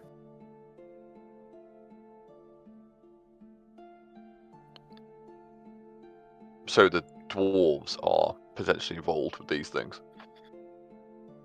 You're on the main path towards the next settlement. There's the chance, but also this is just the direction people are heading. Yeah, it's just a road that has a Right. lot of foot traffic. Okay, cool. So it's not like they're necessarily in cahoots, it's just the way everyone's going. Alright. Yeah.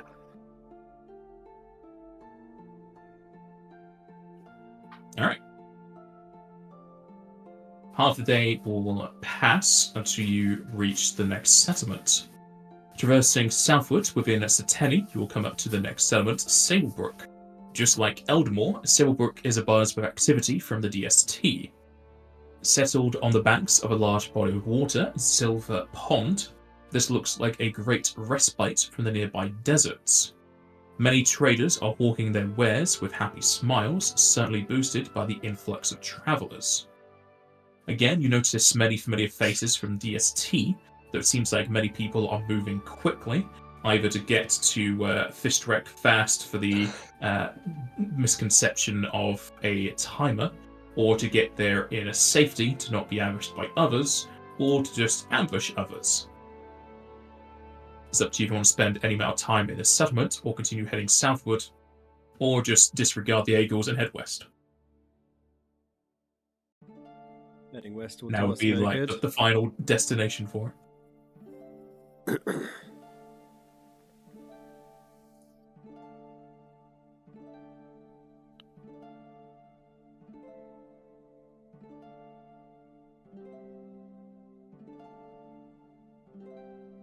Anybody at all? There might be a way for us to find a cure by ourselves within the woods. But I believe we were already on a set track to help them.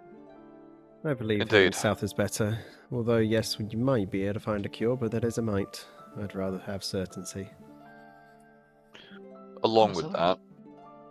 Oh, sorry, go on. It was already an estimation of a week with their help to get the cure going. Without them, Indeed. We will be at a disadvantage, certainly.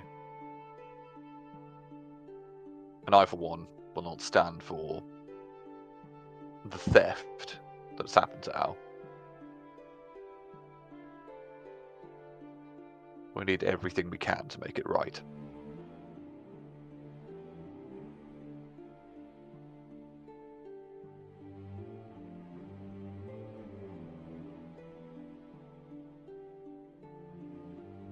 We'll have to make the time up, but it's certainly worth doing. well, hopefully what we were told about there not being a timer is correct. Indeed, it's simply that the first people to get there, correct if I'm wrong here, Nopaz, but the first people to get there score higher, don't they? It's a race to No, the location. No? I thought That's it was. This misconception. isn't. Oh, Yeah, okay. this isn't part of the competition itself. It's just it starts in there, and we Right, all have got to you. get there. Correct. Cool, fine. I may have just missed. Yeah. I mean, there might be some Should do. hidden scoring relating to that, but we don't know. Let's head down there then, if there's no time limit. And also, it means that we might actually not be ambushed, because most people probably aren't going this way. Well, this is one path towards it, so it is possible. Maybe. It's technically the fastest route to Fistrek. At least up to Scorchhaven.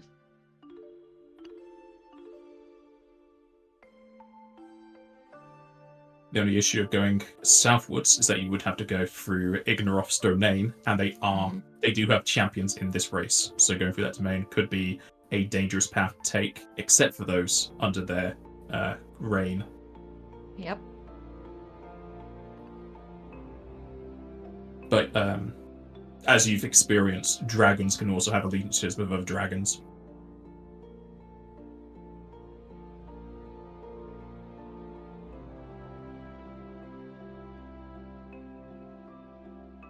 So is the party just heading southward with no delay? Think so. Yep. Yep.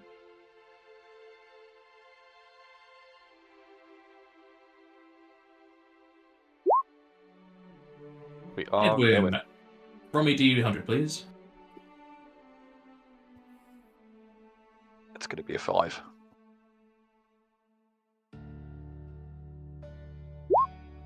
Yeah. Still haven't seen 100 or a 1 yet. I'm pretty sure you have had 100 before. Not in this campaign, because obviously you haven't had many days in this one yet. No.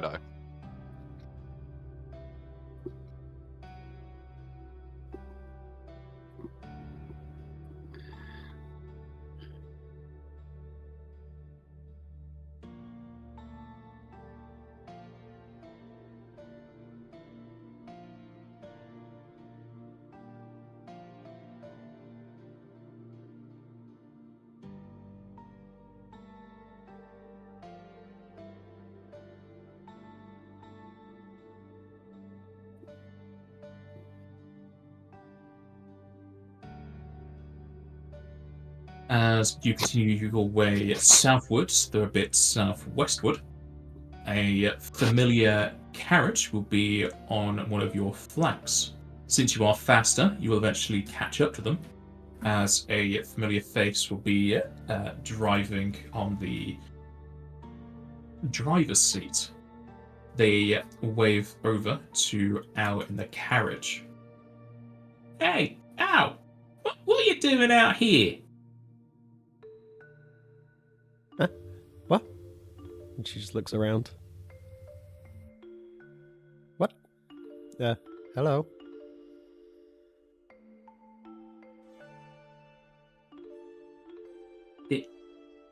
You were right there, Al? You don't remember your old friend? What do they look like again? It's Corin. Oh. What? What are you doing out here? I asked you the same question, Al. You know me. Busy adventuring, as per usual. And I'm assuming you're about to give me the same answer. I don't know. I've got a grand task. I'm off to go get some special, lava cakes, I think people call them, from the Ignorant's domain. I was heading up north because I was meant to drop something off at Sablebrook. Can't say I'm not surprised to see you all the way up here. What are you doing? Besides adventuring, there's got to be something for you to do up here in Sateni.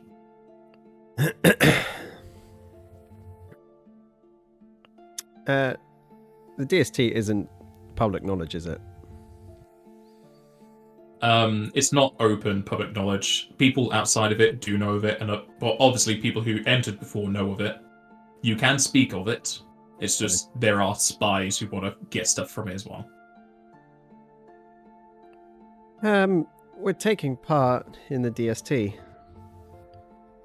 So that's what we're doing. However, there's been a bump in the road, so we're currently sidetracking before we continue forward. Yeah, always bumps in the road. That's why you gotta keep an eye out for any Taratarus wanting to plant themselves. Though since we're in the desert, not gonna find many of those. Could be a Vanguard taking a sand bath. Very much so. So are you currently heading to Sablebrook, or are you heading back to Ignaroth's domain? I don't know. I'm going down from Sablebrook. I needed to get something to get those lava cakes. So I was going up and down. Hopefully this is the last time I gotta come up here. Then I can head back through the mountains. I see. Well, we're currently heading southward if you'd like to at least tag along for the short period of time. Yeah, sure. My juggler was getting a bit tired though. If you're on a bit of a hasty retreat, I've got something from your pa to give to you if you want to be speeding along. Oh, really? Yeah, sure. Alright. Corin then parks his carriage up to the side of the road.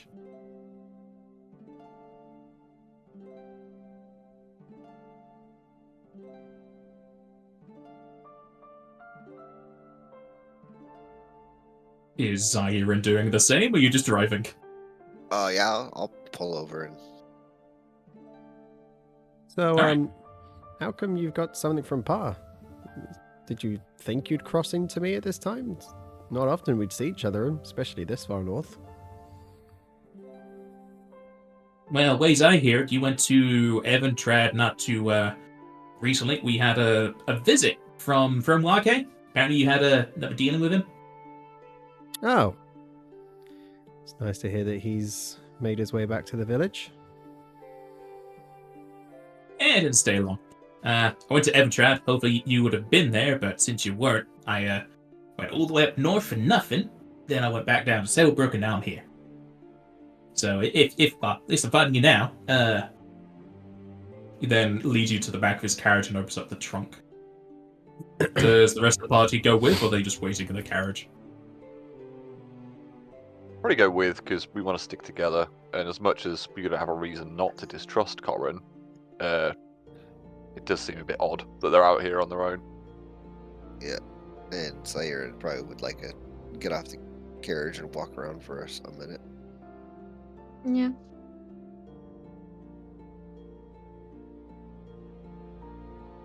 All right. Everyone gets out of the carriage, either to stretch their legs or to talk with Corin and see what Al has in store. And after a few minutes, Edwin, you will notice that everyone is repeating their actions over and over again, almost as if they're in a loop. And Al is continually being introduced to a dagger. Corin puts it back into the bag, pulls it out again, gets introduced to the dagger. Corin then puts it back into the bag, brings it out, and introduces it to Al again. This is a repeating image. I'll try and detect magic and see if this is like an illusion of some kind. There is an illusion. There are several illusions. It's the trap. There are several illusions. People keep repeating their loop, as if you're not there. Can I attempt to shake the nearest person? Sure, nothing happens from shaking them. They do shake, but they just go back to what they were doing. Can I use detect magic to at least identify if I could dispel these? Certainly it would be a dispel on Corin. Okay. I don't think the spell greater would really matter here, so I'll just do the normal one. Put a point of faith into it.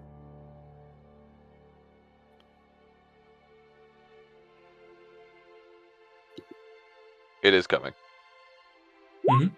There we go. That is with the +1. Alright. You cast a spell on Corin as their visage disappears, leaving behind a mannequin of wood.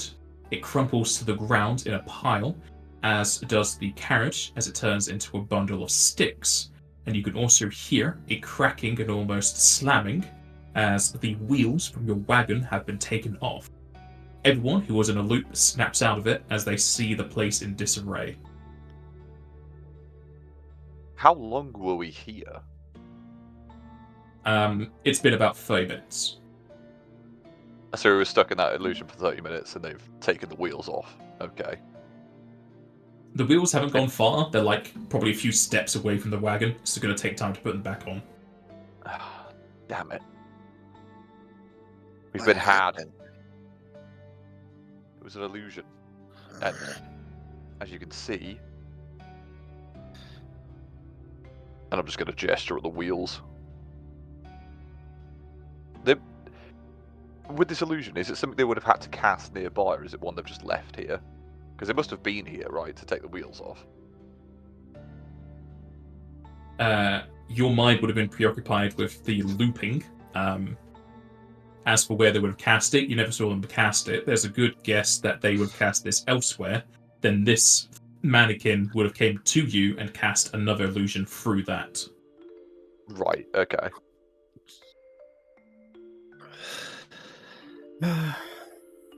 Another thing aimed at me. Also, if Edwin would have woken up in the house, he would have also saved against the pit. You saved against both illusions so far. Well, I think some people have, like, racial increases to their illusion resistance, to be fair, as well. Mm-hmm. Guess what? Only when I'm raging. Oh, no. All for never stopping for anything ever again. Agreed. Slayer raises his hand. I don't think we Indeed. really have an option with that, but agreed. Well, the only Let's thing take a we look. can... Sorry, go on. Take a look around the cart because, like, I think someone said that someone had to have been here to take off the wheels to see if there are any footprints indicating how many lie. people or like that. Nope, no lie. I just have a +2 trait against illusion school spells. Damn it, Aaron, your bad will saves. Mm-hmm.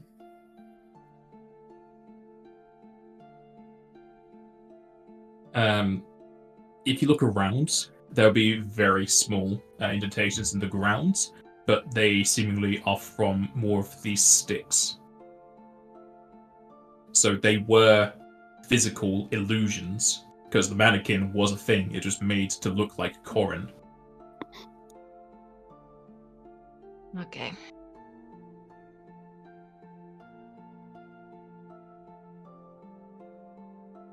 Well, we still have the wheels. Just get to work putting them back on. Indeed. I think we have a carriage repair kit that we picked up before, so... Yeah, you don't need to, like, spend it, but you'll just use the tools out of it. Yeah, pretty much. If only I was a summoner. Mm. I mean, you could just summon up cottages in that case. Yeah.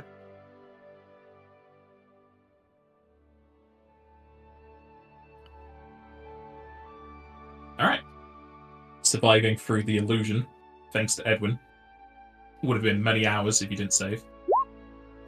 You can spend an hour putting the wheels back onto the carriage and making sure everything is in good repair.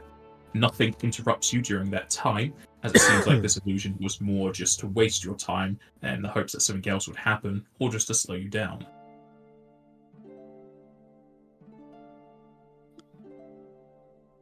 I don't think there's anything I can do for making us more resistant to illusions long term, unfortunately.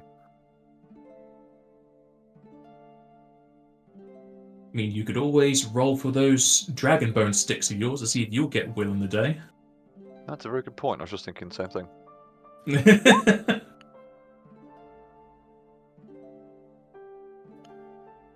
I don't think it would have helped you during the sleep, but it would have helped you here, but you saved anyway. Well, I think yesterday it was on reflex or something, so it would have been the same day, I think. Unless, well, I don't know. It's gone in the past now. Bones, where are you?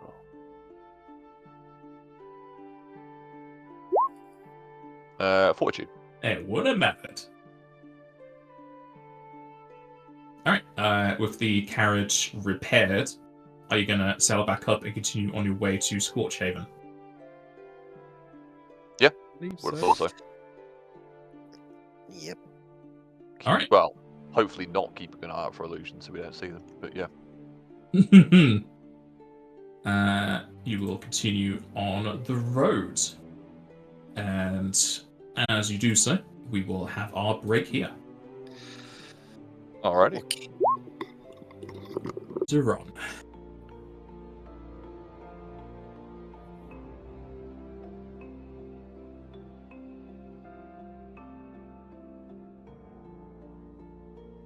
Hey. After making your way through said illusion, you can continue on southwestward.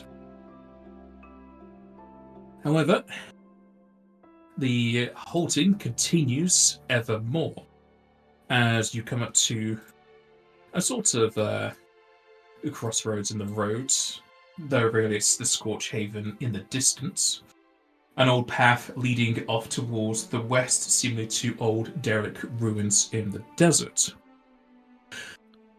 From nearby sand dunes and tall rocks, however, a aura clad in rather regal armor will step in front of your carriage on the road. This time, unlike the goblin, there isn't much room on either side to get around, however, as 3 groupings of large military forces will appear out of thin air. Well, I'm down. Run 'em over. I'm tempted. Oh, they're little guys. That's a lot of dudes. The aura will hold out a hand as they wave you down. If you would be so kind as to settle up to the side of the road and get off your carriage. I'm not in this to destroying your vehicles nor harming your mounts. And I would prefer a clean engagement, if you will. course he does. For what purpose? To lessen the numbers of people in the Dragon Segmented Trail, of course. So you're here to stop us? Indeed. Bye. Attempt to, at least. I just take off. I don't And think do we're so. gonna have a choice. All of these are going to attack your chocobos in that case. I was going to say, just hold on a second. Why are we just running away? Just try to talk it out a little bit. Zaire is pretty tired. Zaire actually going, or? I mean, yeah. No, damn it. You guys didn't tell me not to. You didn't give us a chance What? not to, you just did it. Yeah, choice. And you go, yeah, with the reins, what else? What are we gonna do about it? We don't Yeah. mind readers. Do I have time to chat before he just decides to dash off, or no? Well, Zayon is apparently whipping his reins. You could say something, but they all see that Zayon's trying to get away. Okay, this is going to be fun, fighting an army of That's bloody, good. like 60 men. This could kill the chocobos. We'll see. This would kill a party. True. Hey, everything can kill the party. Oh, we are not actually initiative. Oh shit. Yeah, it's what I mean. He's initiated it. It's like there's nothing that can be done. Just hold off before we just jump into things. I was trying to get around, but I mean, he did Where? say that it's going to be Where hard would you go to get around? We're surrounded. I mean, there's places we can go. Might be a bumpy Probably ride, not but fast enough. Yeah, there's no chance. Like it's Like, one thing these to these guys bypass are a literally single 5 goblin foot and couple away. the bushes. They're literally 5 foot away. They just got to literally move over and then you're stuck. We're not on a car, we can't just shift it in reverse. I mean, we could, it just would take a while. Put the blinkers on. Mirror Beep, signal maneuver. beep, beep.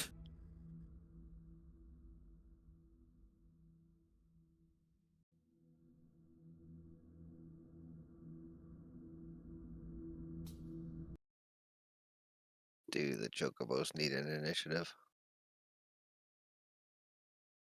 They aren't combat trained, they'll just go after you if you're trying to move them.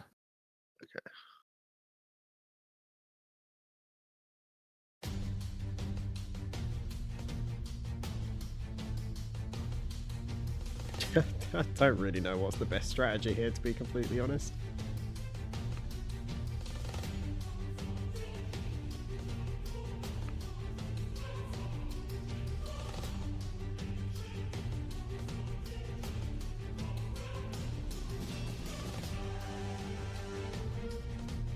The man who called for the halt is going to pull out a scroll and cast from it. Right. Of course he's a caster as well.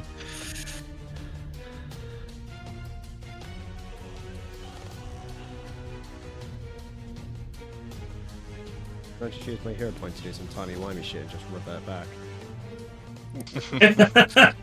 No.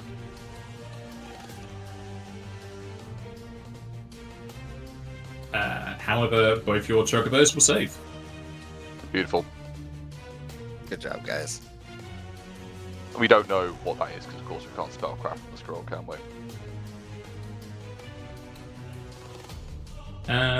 You can do. I thought we couldn't. As long as you can see him casting. My god. It's your second one.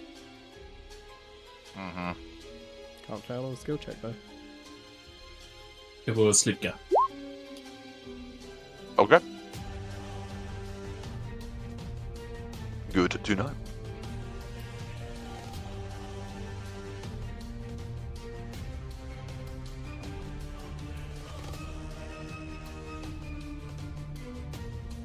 He is then going to move to here. Okay. Edwin. We are in carriage formation, I take you to. The guys in the back are behind the doors, right? Yes. I think. You would be changed around, sorry, because Edwin's Yeah, at the yeah. back. Ow. I'm in the back. It wasn't the only way, that's your driver and shotgun. Okay. I know Owl can't transform into a dragon, so seeing as I'm stood next, or I am next to them, I am going to cast Great Heroism on them. So that's 13 temp plus all the stuff that goes with that. Who's that on? And then you. And then I'm going to open the door next to me. Did we say it was a move? Is it a standard door? It's a move for open doors. Okay, cool. I will open the door, cast that, and then probably could Al move past me well enough? Yep. Yeah, fine. I think I'm going to stay where I am and try and like basically shove up against the wall. And I'll blessing on Al for just because Al's the only person I can see. I assume I can't see Jazenka and Zion from where I am. No. Yeah, I'll blessing to the faithful to AC on you for this round as a swift, and that's be done. Ow. Is this guy right next to the carriage? Yes. But I can't remember your before if door we isn't said- open Oh, okay. because I couldn't reach your door from where I am. So can you do a move action and 5 foot or not? Yes. Oh, you can. I'll move action to open the door and 5 foot out. Okay. Ah. And then as a free action, we'll drop my axe. Why don't you just leave it in the carriage? Well, I could just leave it in the carriage, I guess, just not even pick it up. No, I like. And the we'll fact that you gain a always set of sharp claws and teeth. And I want to Nice. say, is it the claws that are my standard action, or is it, claws is full round, bite is single. She will bite this guy next to her. It's been a while since I've done this. Still pretty good. It is, and you get lightning damage, which is solid 42. Jesus.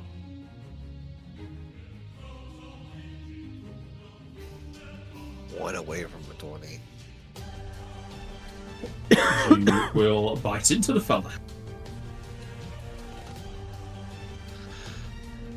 Take out the Oh yeah, lead, so but you get your. I should fall behind. And you got your natural armor anyway. You don't need to be in dragon form for that. That's pretty cool. And Jazenka.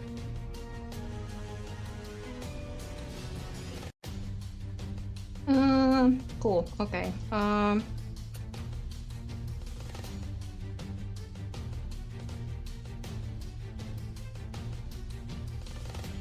Who are we most worried about of these groups? Guess the ones in front of us. Yeah.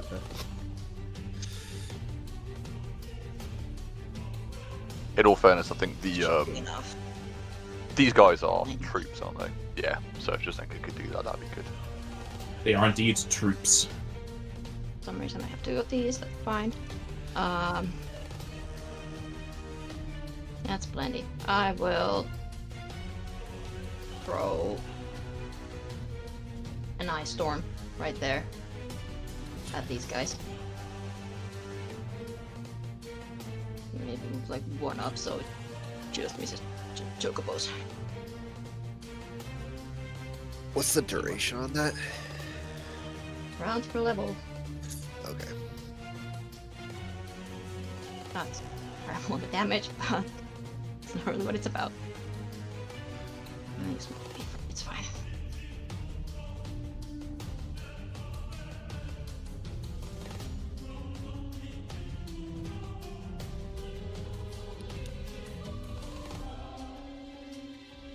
they will be hailed upon.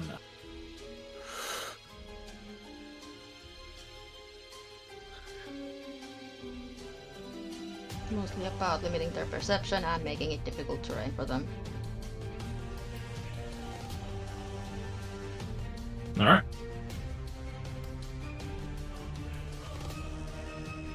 Mm. 5-foot step to drop out of the carriage. Zyron just leaves you all.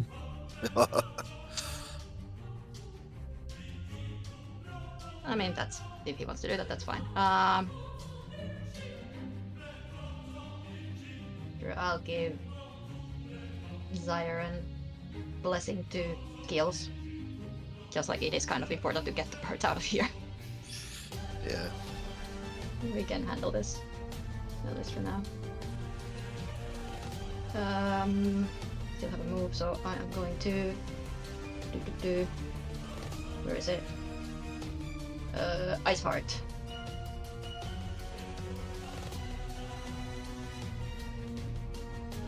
For some DR.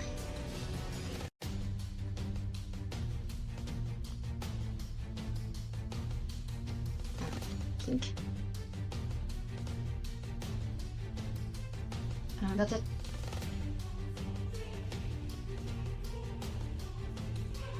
Alright. The commander is going to issue orders to the troops.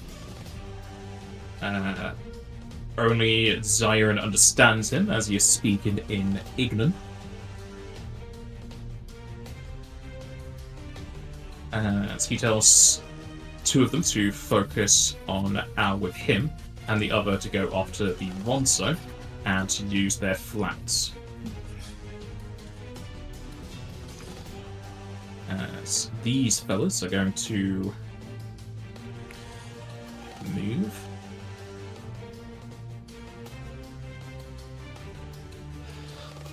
When you say use their flats, is that essentially telling them to do non-lethal? No, If they're that's all what wearing you get from heels.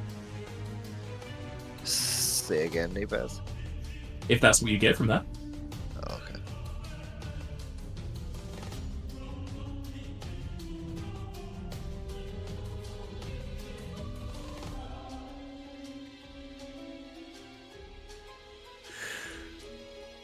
They are going to move to here.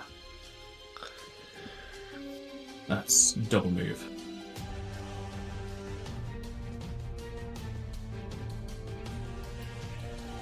Zyron. Doors are flying open. People are jumping out of the carriage. I've got the reins in my hand.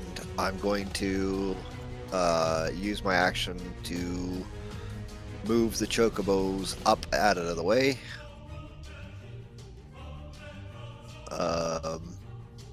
Essentially, just get them away from the fighting. Which direction are you going to be going? What direction is the road going, and what direction are we facing? Are we currently facing straight south like that? Okay, so we probably would be. And our destination is south of here still, right? Yes. Alright, I'll just try to go south around the storm to the right hand side.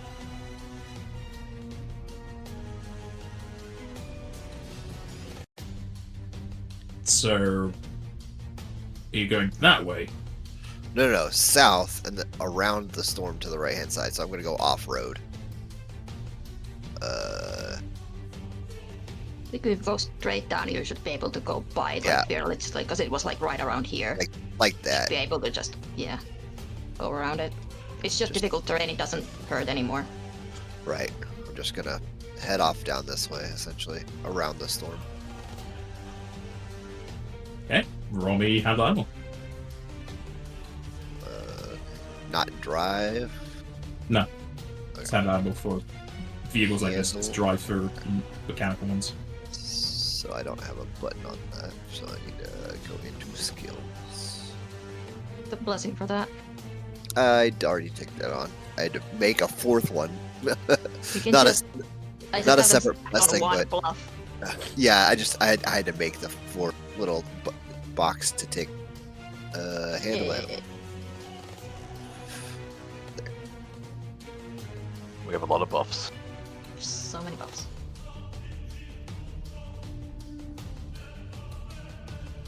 Alright, you are fine to move the carriage off to the side. Oh, nice. These Okay. guys. I checked those magical beasts as well, so you get the +4. Nice. Nice. And whatever their movement is, let them go that far. And then once they're at the limit of where they can go, can I set the break? Yeah. Okay. And then I'll just hop off if I have enough to be able to do that. Yeah. Is that The carriage would be where it is now. Because Okay. you're going off-road onto the desert. You're not going to get very far Yep. with these. That's fine. They're out of the way.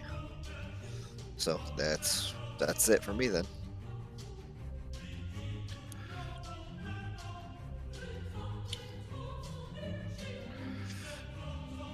This troop is going to be charging its way at Al.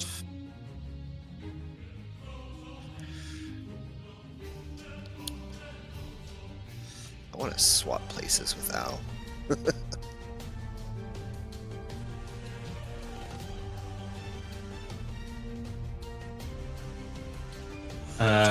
Al, you will take 15 on lethal. It is magic.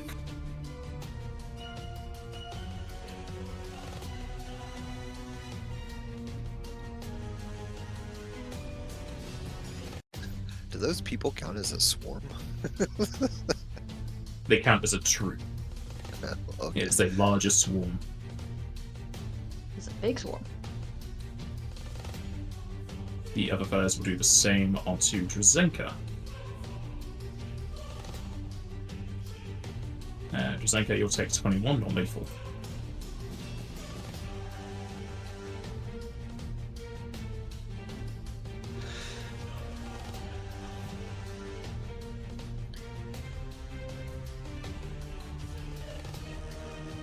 Need to close my multitude of bloody tabs.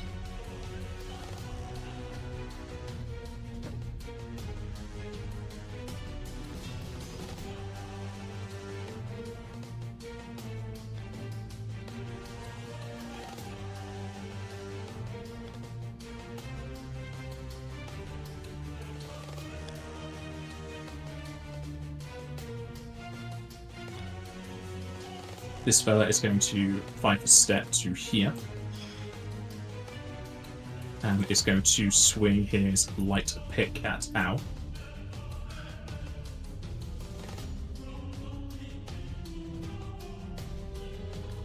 Is your AC 30, Al? Yep, should be. Everything's ticked on correctly. Oh, wait, hang on, is it? I don't know if I get Beast Totem unless I'm actually raging. Yeah, raging, hang on. So it's 4 less. All that, okay. In which case, all 4 of these will hit. 4? Jesus. Yep, so it should be 28 total, my AC. Mm-hmm.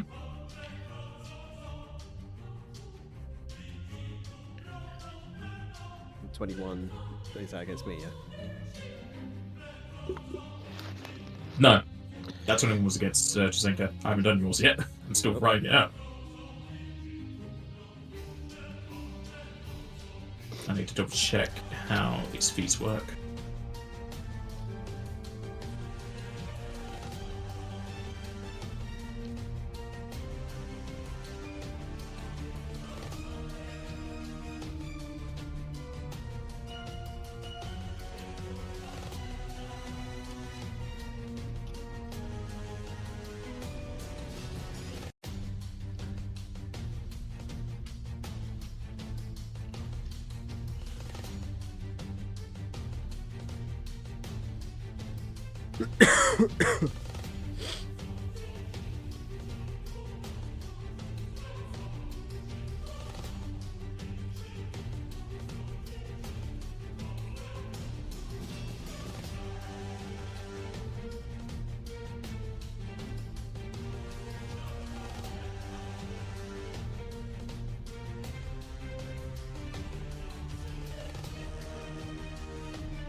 That is all the same, I think.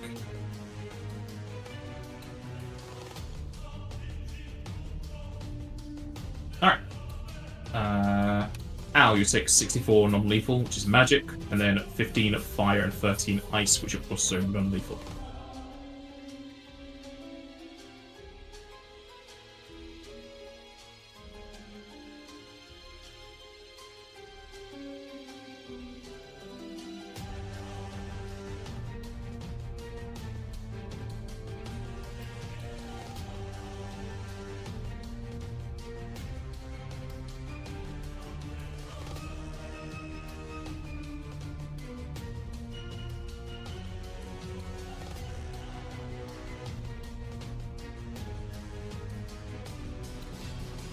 Edwin.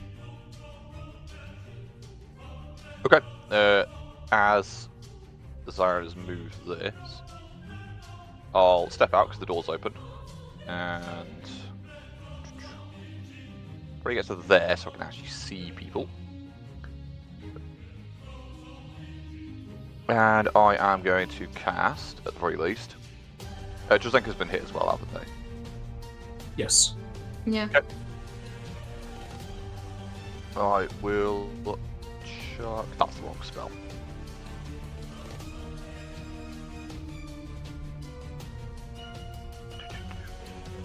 Yeah, gonna need that. I will chuck a quickened Cura on you two.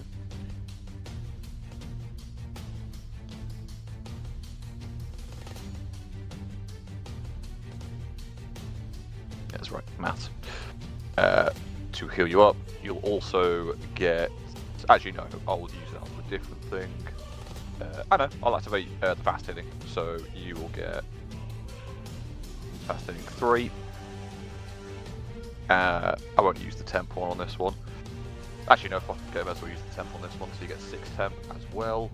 And then I am going to cast a normal spell.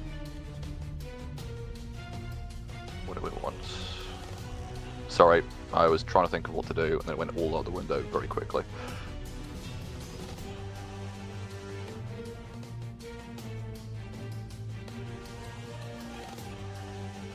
This seems to be hitting pretty hard, and I can't do anything else about that, which sucks.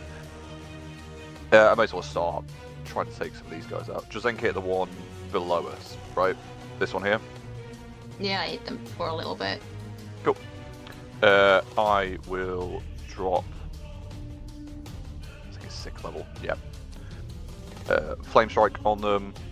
Non-lethal because I can do merciful spell. For that.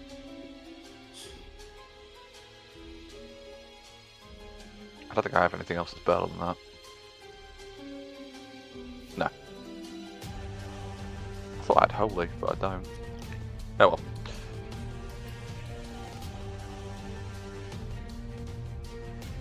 Would that be me done? Actually, I will blessing.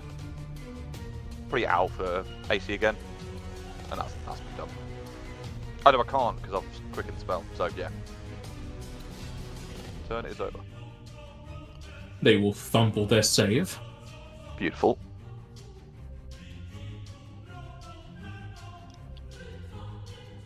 Ow.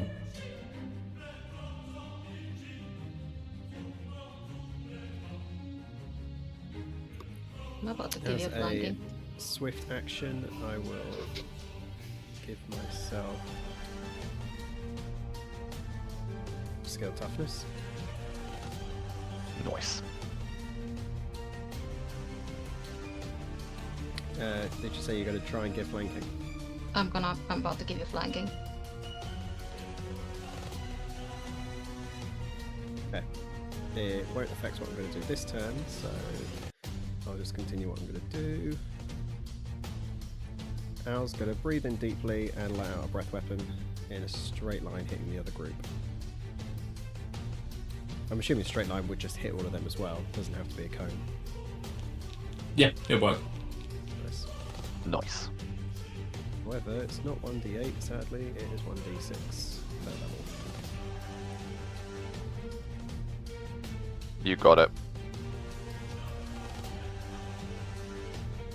And I'm just going to roll the breath weapon just so you have the reflex save. 22.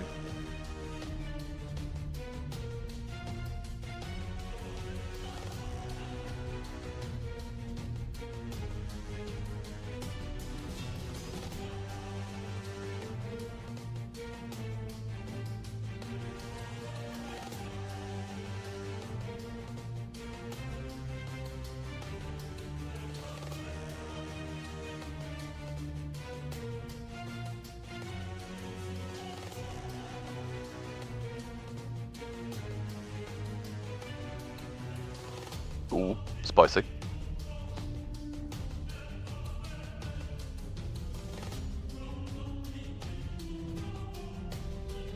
The Manda is going to sandwalk as he twirls around you, completely dodging the breath. Of course he is.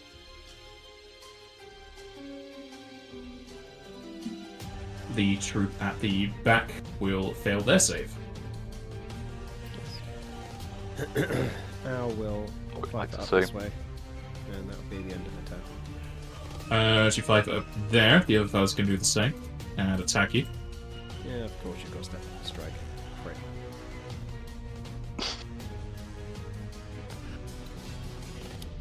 Do I Fine, have you can a... just hit. I'm just thinking, do I have a thing for this? Unexpected. No, can't do that because I have to be raging.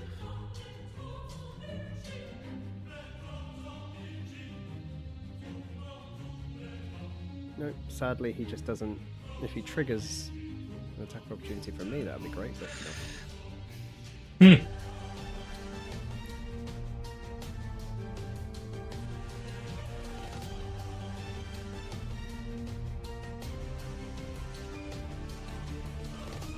Alright. You'll be hit for 14, 1 fire, 6 slice, all of it's non-lethal. Is any of that magic? As in, does it? It's all affect magic. My DR magic. It just goes for it, it's magic. No, that's bad. Might dispel the weapon, to be honest, because that'd help. Jazenka. Well, Yeah, sorry. Changes my Didn't plans. think it would step up and strike. we know that now. I'm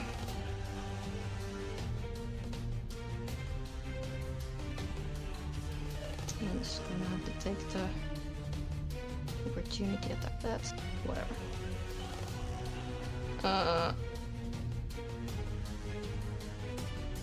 Fine, I will. Yeah, I'll move on over to here. Did you do your thingy? You do a lot of things. Nope, I provoke. I don't have Okay. whiteout. The troop will attack opportunity. Yep. You'll take 16 non-lethal. It is magic. That's Nice. fine. Just in case I didn't know what else you're going against the. Or I might have. I'll edit that in a bit. I'm going to cast Blizzaga. Memorate is in here. Yep. I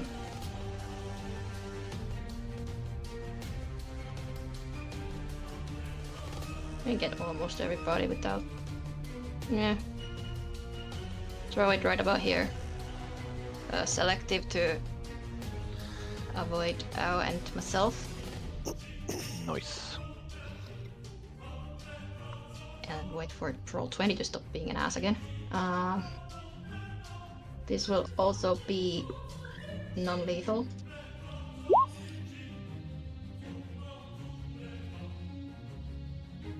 You're not casting defensively.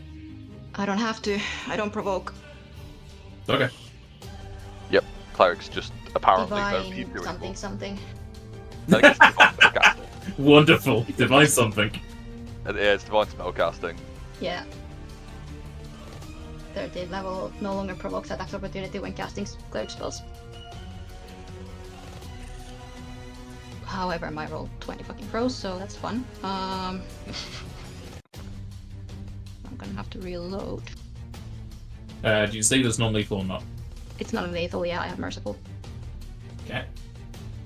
First group is unable to save. Look at that. Fall to the ground. Or disperse, I suppose. The other group will fail as well.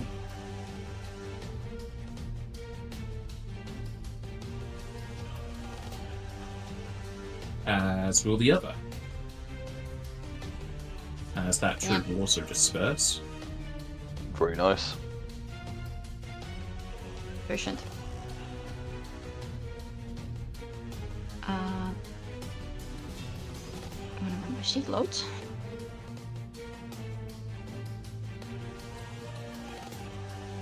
That's part of that, and then gonna take a swipe at the guy between us. Haven't done his save yet. Okay. I mean, I need to still do my own buffs.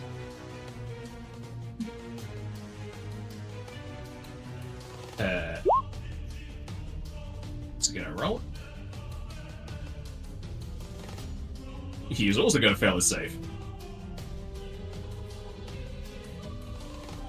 We can keep doing this. I like this. Alright, go ahead. Okay. Sure, there's nothing else going on. Okay.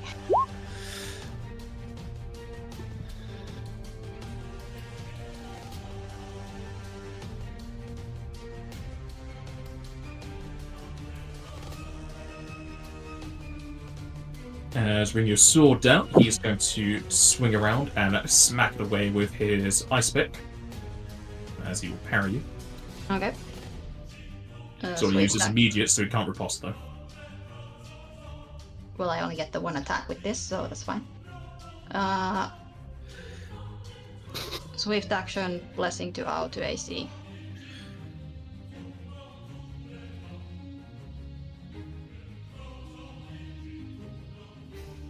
And that's it. Zaire. Oh.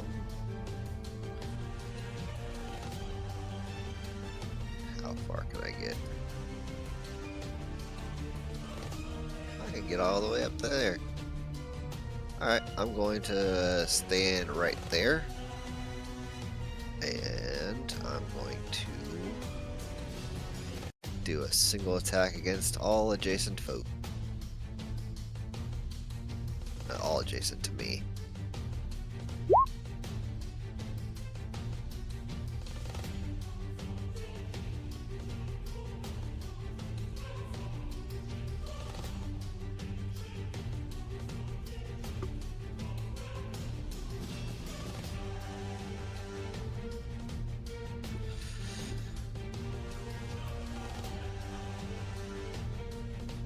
You crit the troop? I guess since you are attacking all adjacent foes, you're attacking a lot of them. It'd be very weird if you just hit one guy really harshly and the rest just disperse.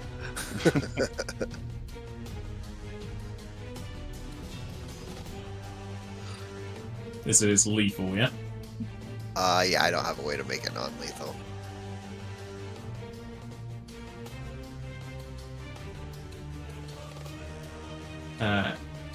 Pathfinder will attempt to parry as well. He's gonna waste or not waste. He'll get a natural 20 on your attack and parry your attack away. Alright. Wait, did he not already use... Warriors have got a different one if he is one, but it depends on what he's got. It could be a lot of different things. He was casting scroll spells earlier, so I don't know. Anyone can cast from a scroll as long as they have UMD. That's true.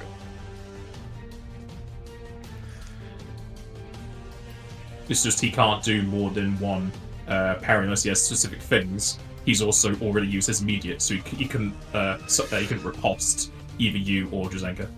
Okay. That'll be it for me then.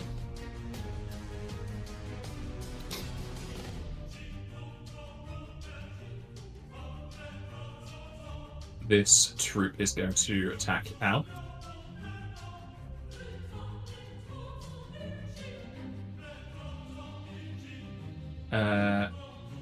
Al, you'll take 24 non-lethal.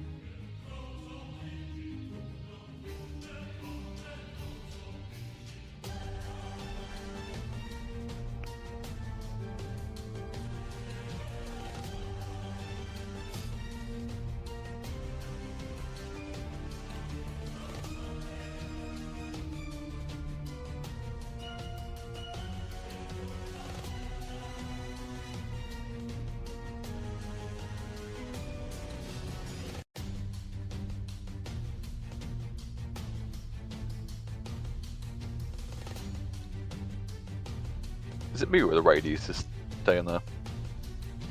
It is on Jazz's stream. Not for me, none of them have stayed. They're all there Yeah, for I me. did Oh, mine is. reload them. Right, I'm just gonna reload the page. Because like it might be jump gate, but does not like tokens or images or stuff like that for players at least. It seems like it's less effective than GM. Or it could just be that I reloaded already. It might just Maybe. require a reload to be fine. The rest Just of like the when I put in the first radius, it gave me 2, and only one of them disappeared when I deleted it. And then I brought in the other, and then my roll 20 froze.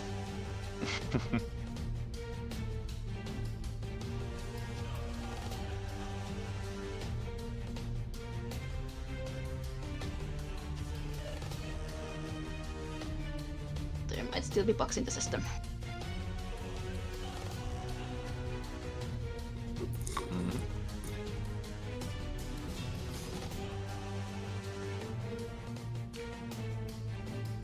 This fella is going to ready his light pick and attack all 3 of you. I will parry and riposte.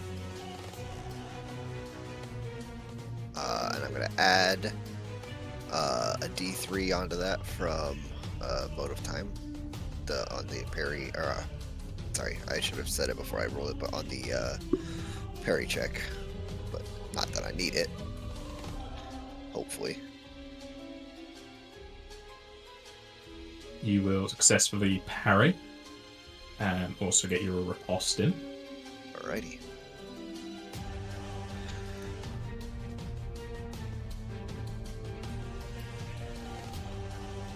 Really wish I could just copy this. I might just put space in it to do it.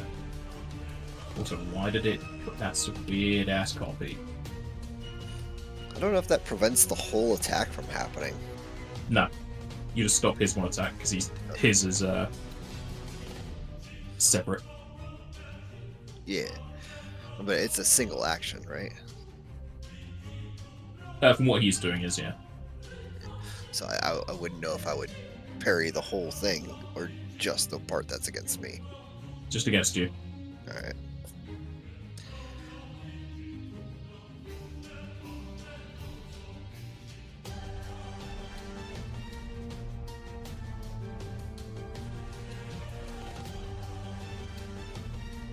Alright.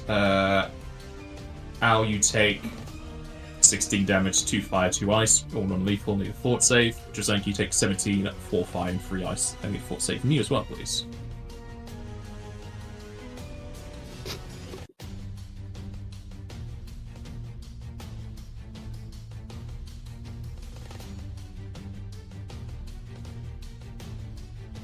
Sadly, for the commander, you're both save. Nice.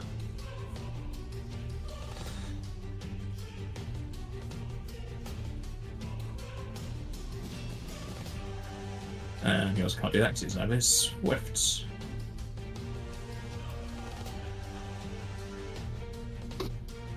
Okay, that's him done. Edwin. Sorry, I'm just reloading my sheet. Everyone seems okay apart from Al, so I'll drop a Cure 4 from Domain on her.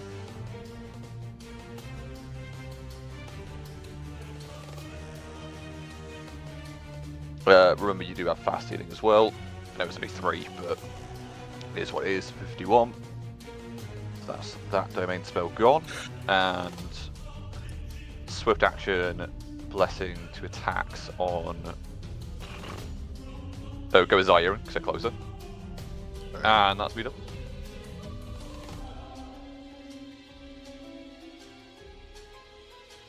Ow.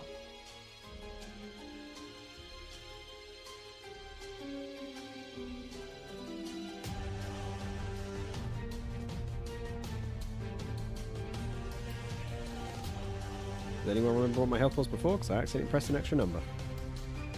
Yeah, nice health. No. I think it was like I 1. accidentally pressed 3, so. Yeah, that seems Yeah, it was like 112. Owl is going to full attack this guy. Non-lethally. Well, Have I been doing non-lethal so far? Yeah, but well, you did a lightning breath, and that's I think it to this point. So you bit him once. I bit him once and I didn't do that non-lethally.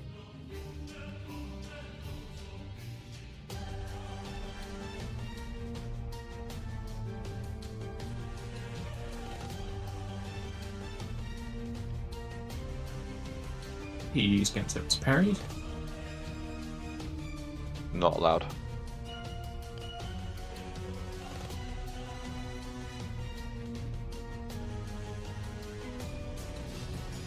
He will parry the bite. He will fail parrying the claws.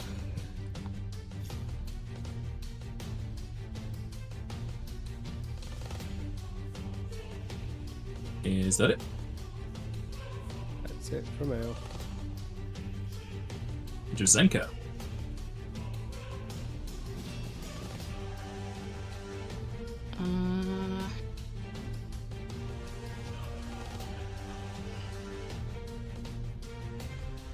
Trying this because I don't trust the pictures anymore. That should be enough to... Yeah, because it starts from one of me. Enough to reach the troops, right? If I do a 15-foot cone. Yes. Good. I'm going to cast Icy Breath. Another selective to ignore Owl and Siren, and also non-lethal with Merciful.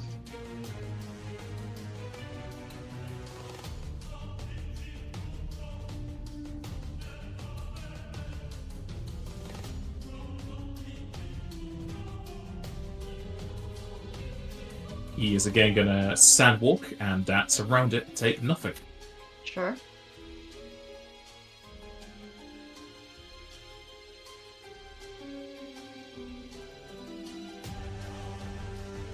But the boys behind them.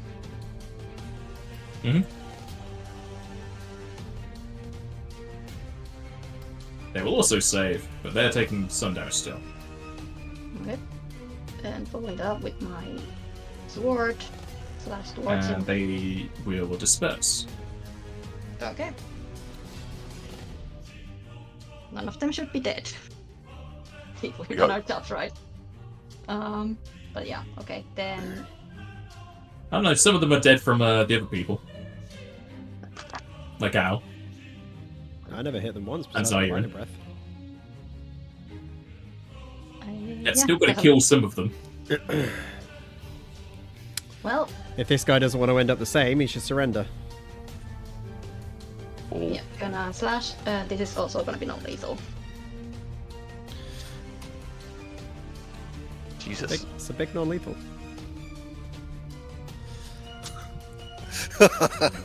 Stage commandant for a reason. Please let it go through.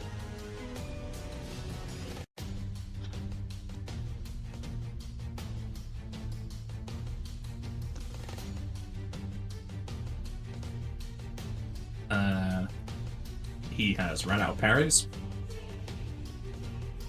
You will slash into him.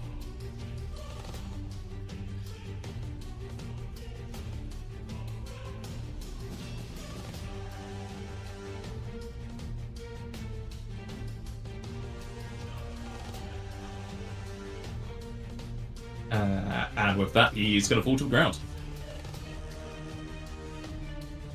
Good job. Well done.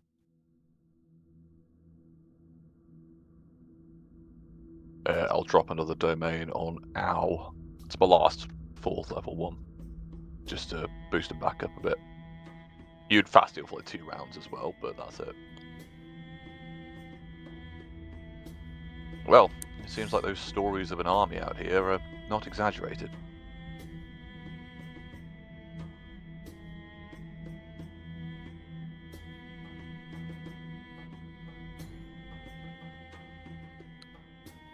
At least quantity doesn't always beat quality. Indeed, good Well, thinking moving the It could carriage have out of the also way, but possibly been avoided if we didn't try to run immediately. Could have come to some sort of conclusion. I think we're going to have to fight regardless, but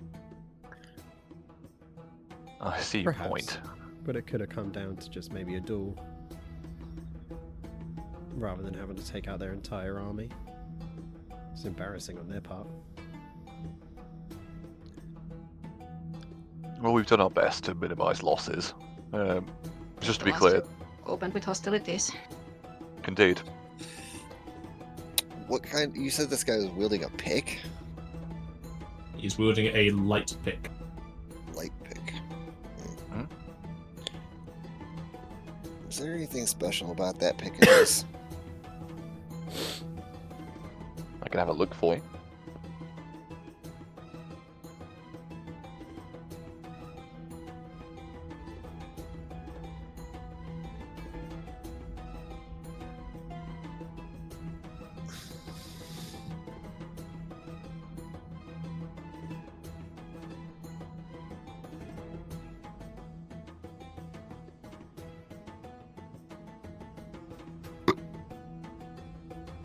It is a +1 Flaming Frost light pick.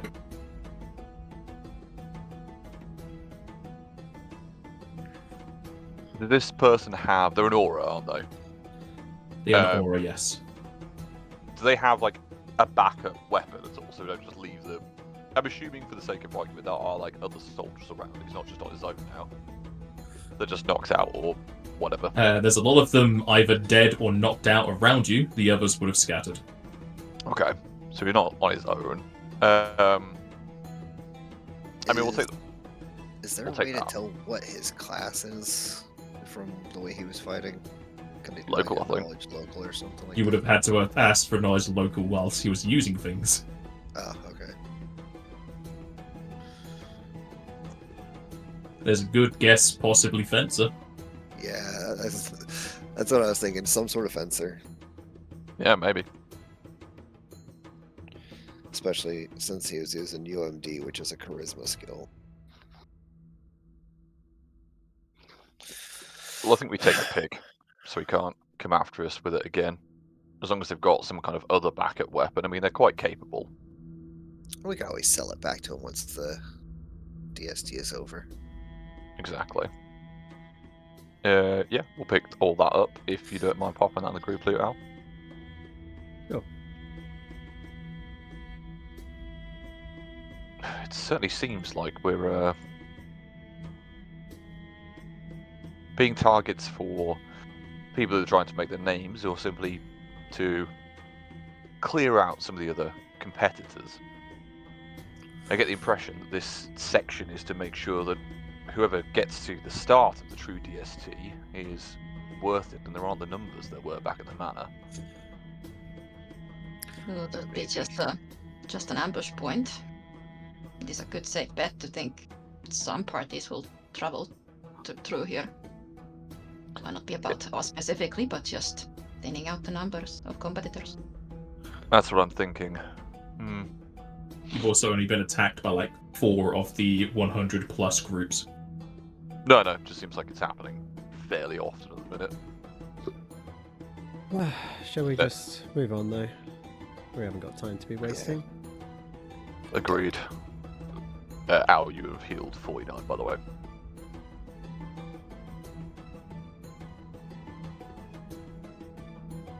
Let's get back on.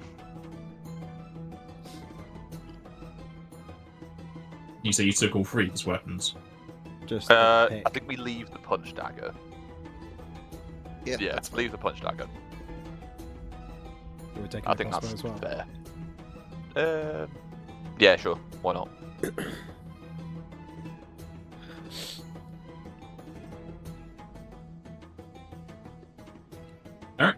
Getting back into your carriage, you leave behind the army and their commander.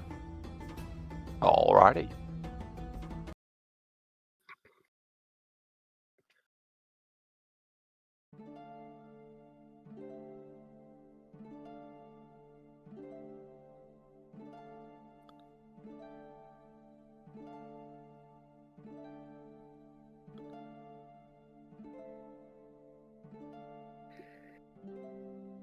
And did you say you were going to be force marching your purple chocobos or no? Well, we want to get to Scorch Haven, don't we? And if Jazenka can do that, and we, give him another treat, maybe. But do you think it's worth it at this point? Or do we just camp I mean, and go it through kind tomorrow? of becomes a question: do we actually want to go into Scorch Haven because that's Ignorot's domain and another dragon who has a stake in all this? Yeah, that's Deal all. with those politics, or do we just want to go around? In which case, it doesn't really matter if we just rest. I think we rest, yeah, because we'd have to. It would slow us down a little bit to go. I think there's also like a whole deal about asking permission before you enter. Not all of them. Okay. Hopefully not here because like main roads go through here, so that would an interesting dynamic to have in these lands. But yeah. Then I guess it becomes like a thing if we wanna figure out what Ignorot's like relationship is with Karthurra. Then if that's gonna be a problem. So it might be an option at least to just go around, ignore Scorch Haven entirely. Yeah, could try that.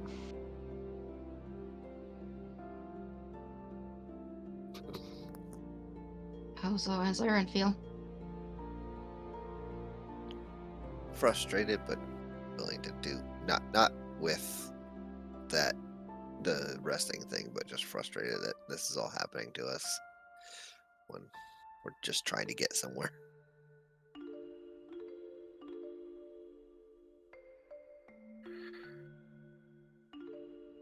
I'm right with you there, Siren. But Indeed. it seems to be the nature of this trail. Indeed. It's more of a endurance test than simply getting to a destination.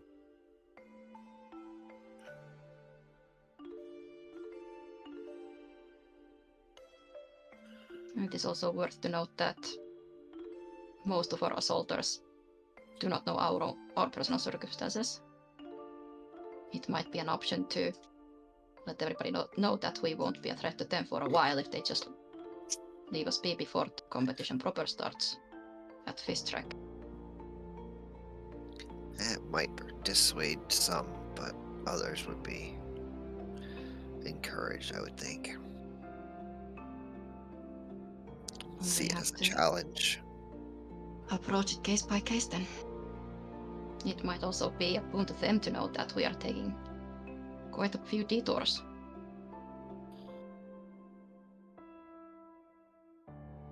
Indeed. But we'll have to get there before we can do that. So for now, I suggest we press on, but I agree.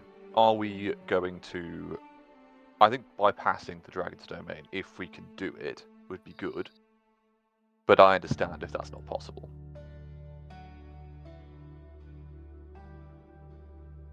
Or is going to be detrimental. Because, like, I'm still on the cone.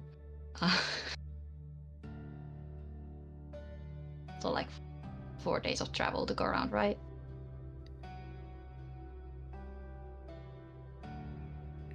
If we off-road the... It would be going into full-on desert there. So depending on when you start to where you put there, that would take a whole day.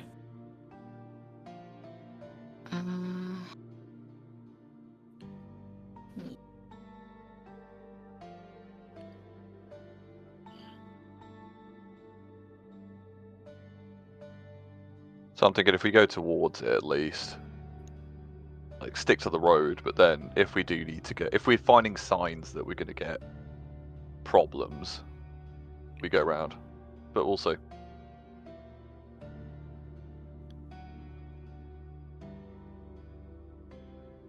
Well, we either go into Scorch Haven or we don't go into Scorch Haven. Hmm. We can't really do both.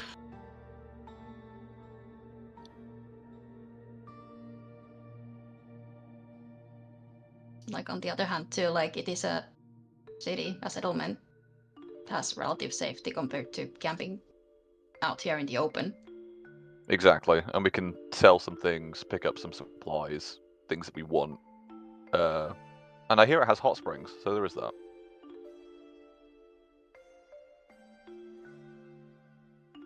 I'm sure Zion would appreciate a good bath. And always. admittedly, the faster we get out on the fix, the better.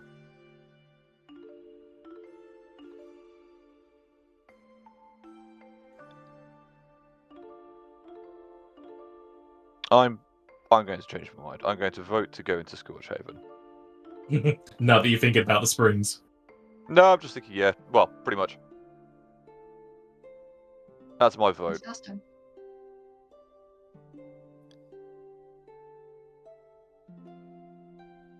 What do the three of you think? What's your vote? And we go from there.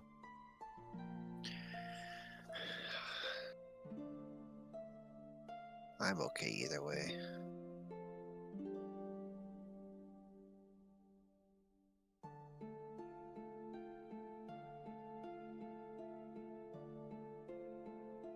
I think also we should go in Scorch Haven. I do believe it is the fastest route by road. Going off road would just take more time, so I vote for Scorch Haven. Scorch Haven it is. Also means if Napaz wrote anything for it, we can actually see it. Not just paper being crumpled and thrown away.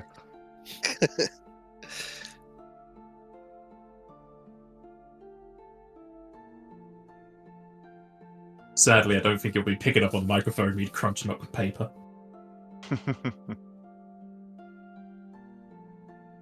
Alrighty, so the party is forced marching into Scorch Haven, or you're resting where you are currently? I think we just rest here, no? Yeah.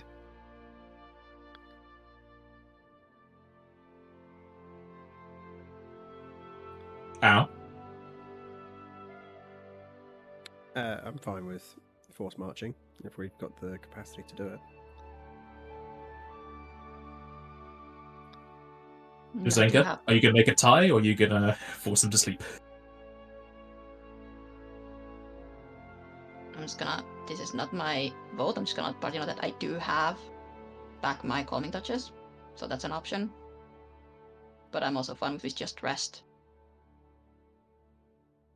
Because looking at the map, we're not gonna win a whole lot of time if we keep following the road, even if we force marched. Yeah. The main difference would be like if we sleep outside or if we sleep in the city. And I'd rather we just go through the city if we don't necessarily stay there, because cities haven't been too kind to us No. these past 2 days. And I've got a feeling that if we, truth be told, I think if we sleep in the city, we might come across another trap from the illusionists. So maybe we just stay here. We can still get supplies from there, but just keep going. Yeah, like don't stop. Yeah. Cool, let's do that. So, what was the decision? Resting here. Okay. You settle down camp in the, well, near the road.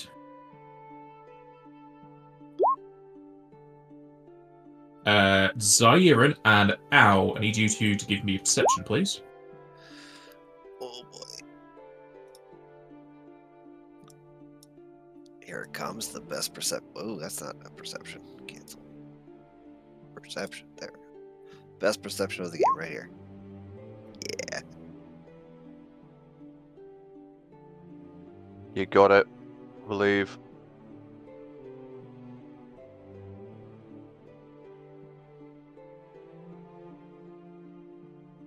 Alrighty. Zion, just as usual, being terrible. Al, you will notice that there is, you could say charging, running, what have you, Galka barreling down on your party.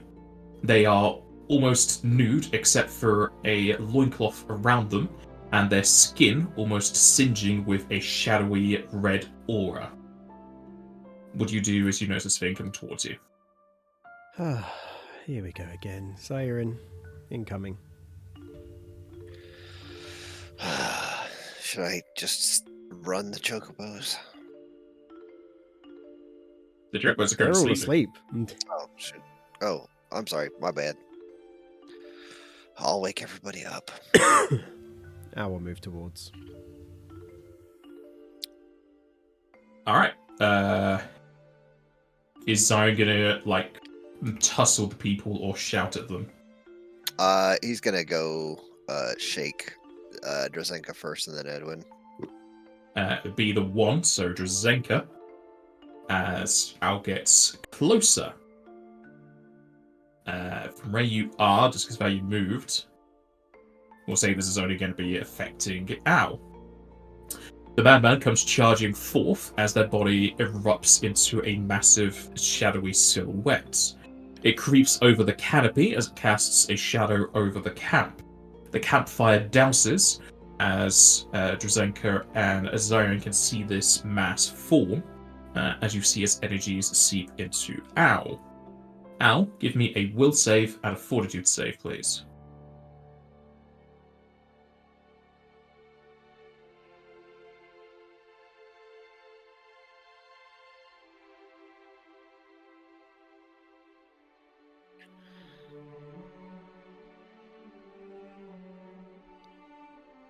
Nice. If it's fear and illusion, that's a hell of a bonus that you got.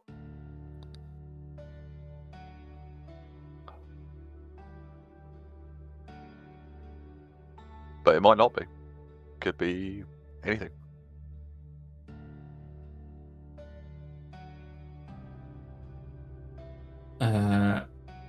Al, the visage takes on that of a form of a incredibly huge dragon, very similar to the design of Chinui Sylph, but seemingly wretched and decaying. They look as if they are the complete incarnation of your worst fear. As energy seep into you, you feel as if whatever poison is affecting your dragon form tries to work its way to the surface, but you're able to fight it back. As the visage and the Galka explode into a display of magics. As Al, you'll take 7 elemental damage and 3 strength drain. Drain or damage? Damage, sorry, not drain.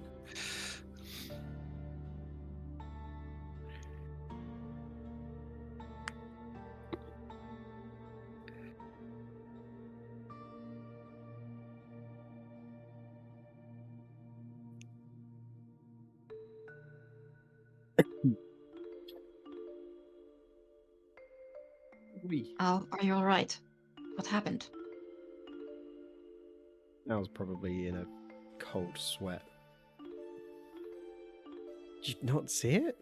The dragon? The dragon?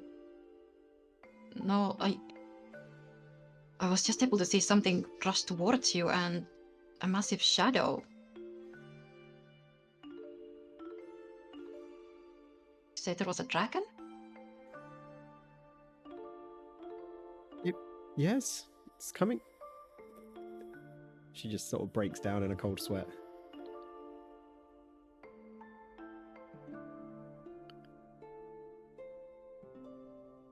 Kind of go over to her and do as big of a checkup as I can. For any like external wounds or anything.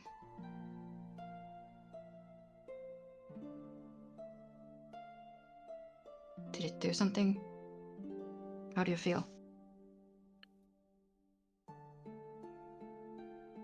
Slight pain, but I feel drained. I feel weaker.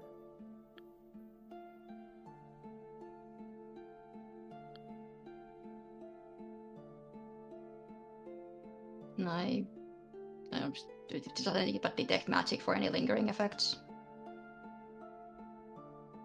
There is certainly a fading aura, but nothing lingering. Too fading to spellcraft it? You could roll Knowledge Arcana, but you won't be able to know what spell it was. Okay. Nope.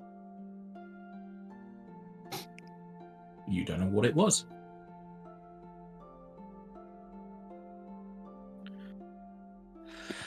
Siren, can you wake Edwin as well? I think this is more of his purview. Yeah, and I'll move over to shake Edwin now that everybody else is up. Yes? What's going on? Something's happening. There was something coming towards us and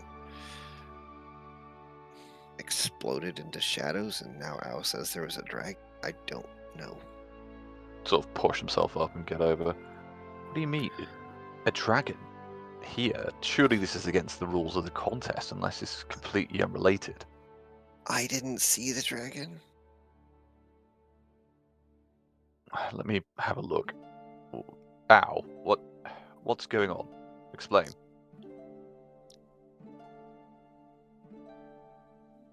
Rosenko will take a step back and keep a lookout. There was something running towards the camp, and then suddenly a huge dragon. Just a sharp pain, and I feel weaker. Must be some form of spell again. Looking around, is there any remains or anything of this? Obviously, I didn't see it, but there's no body or anything. There are singed remains across the ground. Not much left of the Galka though. Oh, so the Galka is dead at this point. Yeah. It's completely It exploded. Right. What? Hold on, and I'll cast Restorer on you if you're saying you're feeling drained or hurt. What? They must have known that they were going to die here, or they were convinced to. This. Al, is there something during the time apart we had? Was there anything that happened? Anything we should know that would have caused this? I mean, how are these things finding us? And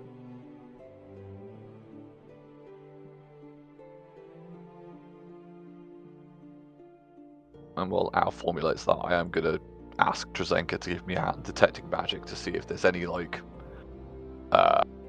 anything that's been marked on our persons or anything that would allow people to see where we are easily or track us. Can give it a shot.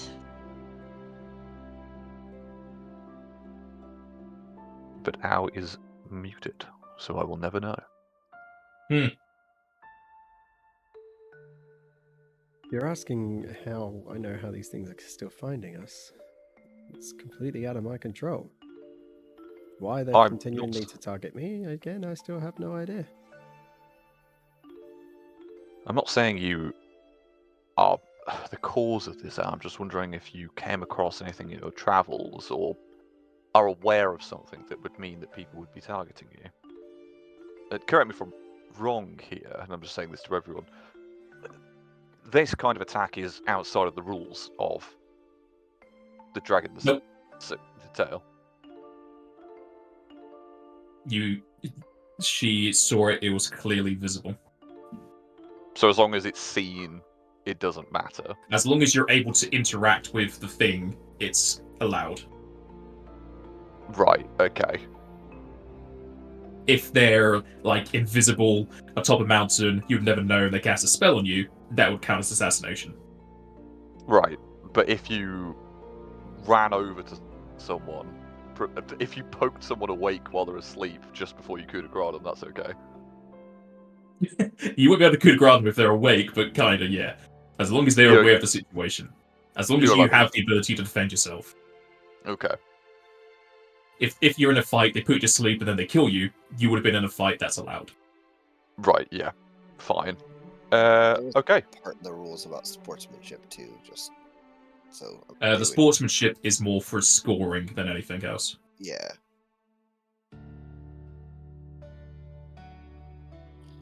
You get more points being sportsman like that.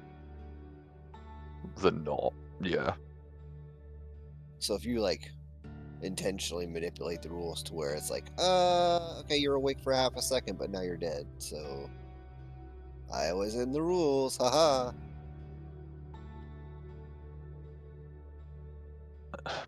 Okay, so you're saying there was nothing in that time that would have prompted this. Fine. Myself and Drazenka will just look over us, check if there isn't anything on us or that's been slipped into our persons to allow them to track. We should have done this before we left the city, but it slipped my mind. It's entirely possible someone's left something on our carriage or around us that allows them to track us to know where we are.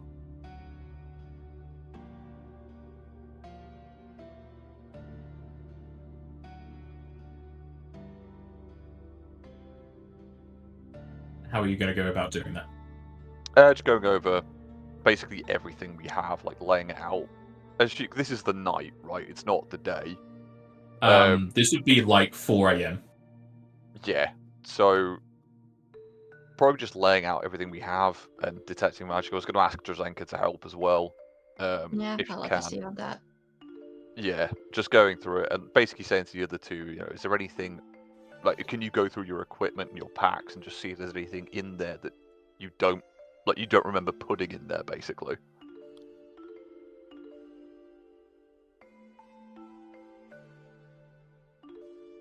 Alright, if you want to do that, you can roll perception. I'm going to blessing myself because I don't trust myself.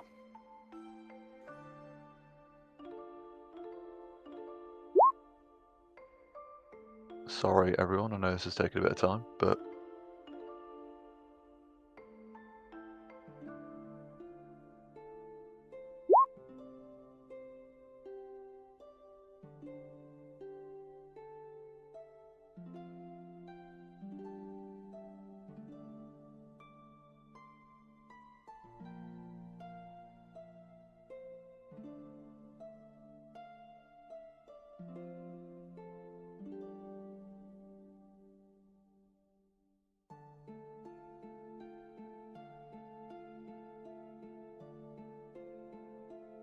Anybody else perceptioning around their wares? I'll keep an eye out on my things, but I'm not having any hope that I can find anything. Well, maybe I can. It's funny. Best perception ever, 9. I don't think I'm gonna get it. 25.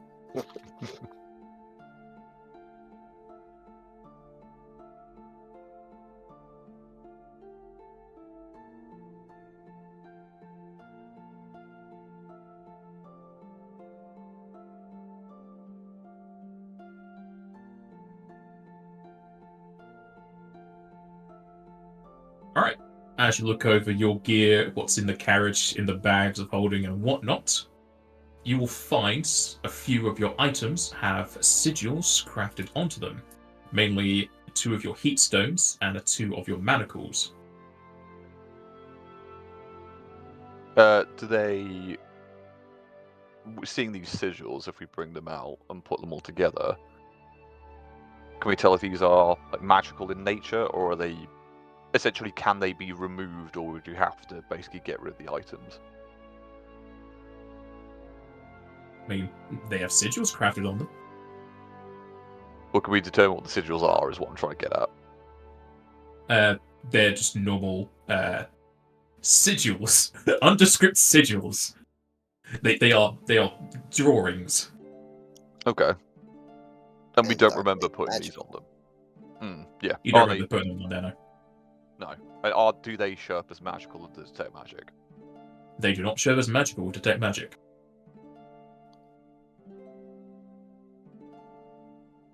I think these may be how they're tracking us, but I don't know. And in all honesty, these pieces of equipment are not essential. I suggest maybe we leave these here as we go. If they are tracking us, it would almost look like we've stopped.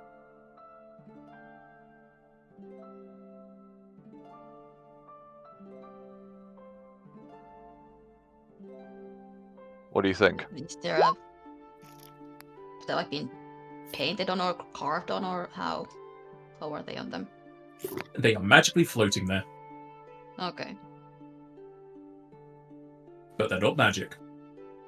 Oh, they're not showing as magic. They don't have any aura. There are... I mean, I don't know if Edwin would know if there's ways of doing that or not, truth be told. You could roll Knowledge Arcana, see if she would just know. Probably not. Yes, Arcane mark. there are ways to hide or change the auras of magical things. Yeah. Okay, so in character we know that at least. Yeah, you know there's a I think- possibility. You don't know what has been used, if there is. No. This just could be non-magical magic, could be supernatural.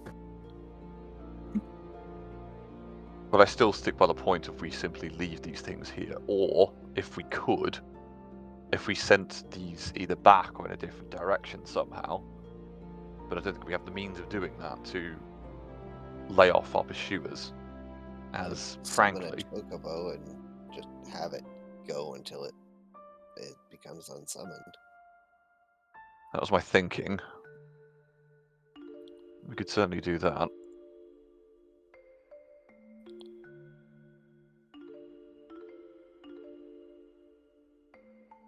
Drazenko, would you mind in the morning doing that?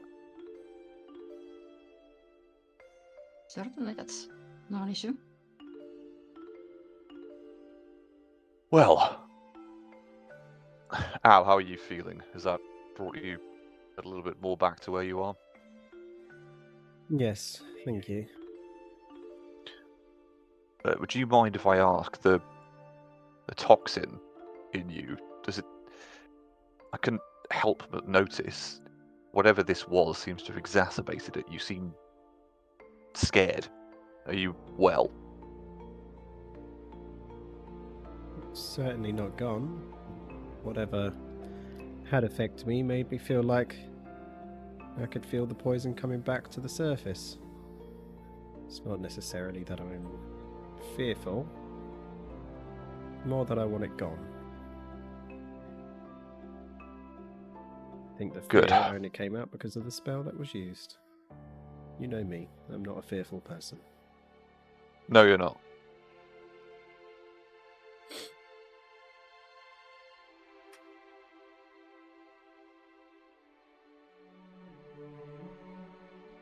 Well, let's hopefully use this to our advantage and get the pursuers away from us at the very least. I wonder if this is how that bird found us and how that creature attacked us.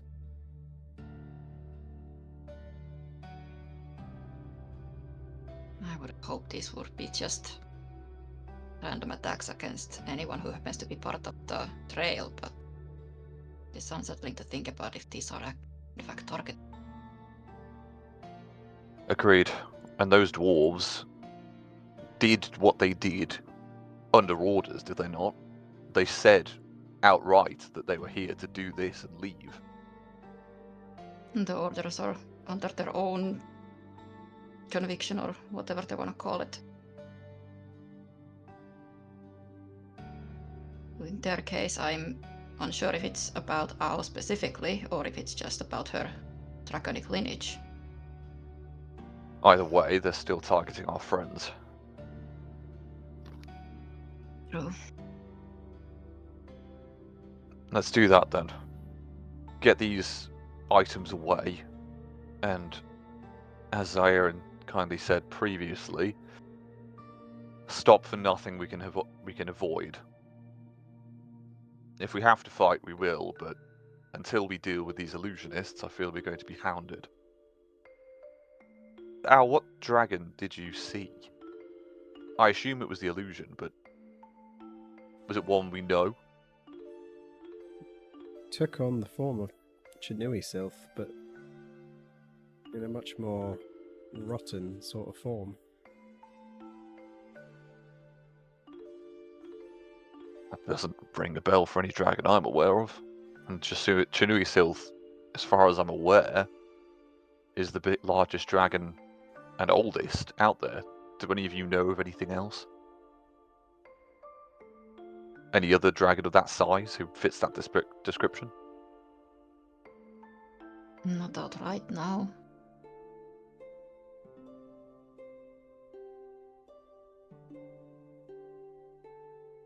But Well. it may have been just another trick of the illusionists. I think so. Let's try and at least get a little bit of rest before tomorrow then. And then enact a plan and move on.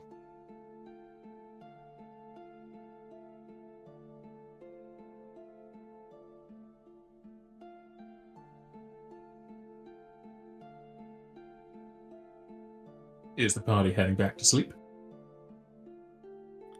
I think so. You say. Correct me if I'm wrong. Does one of us not need to sleep? Is it Zairin? Zyron has already done his. He does his the second watch. He sleeps for 2 hours and he's done. Okay. Both Ao and Siren. Yeah, same as me. Unfortunately, we'll need a bit of rest to recharge our magical resources. But yes, we'll try and get some sleep.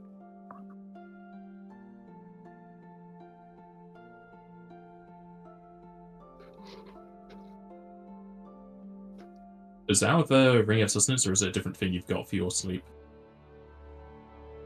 Got to bring a sustenance. Okay.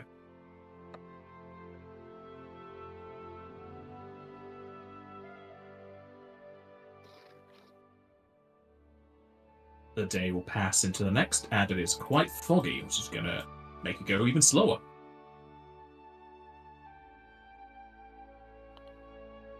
Is the party sticking with their plan and skirting Scorchhaven, or are you going to tempt fate and go inside? We decided to go in, We did decide to go in. So follow the we road. just need to, yeah, just need to be on our toes. All right.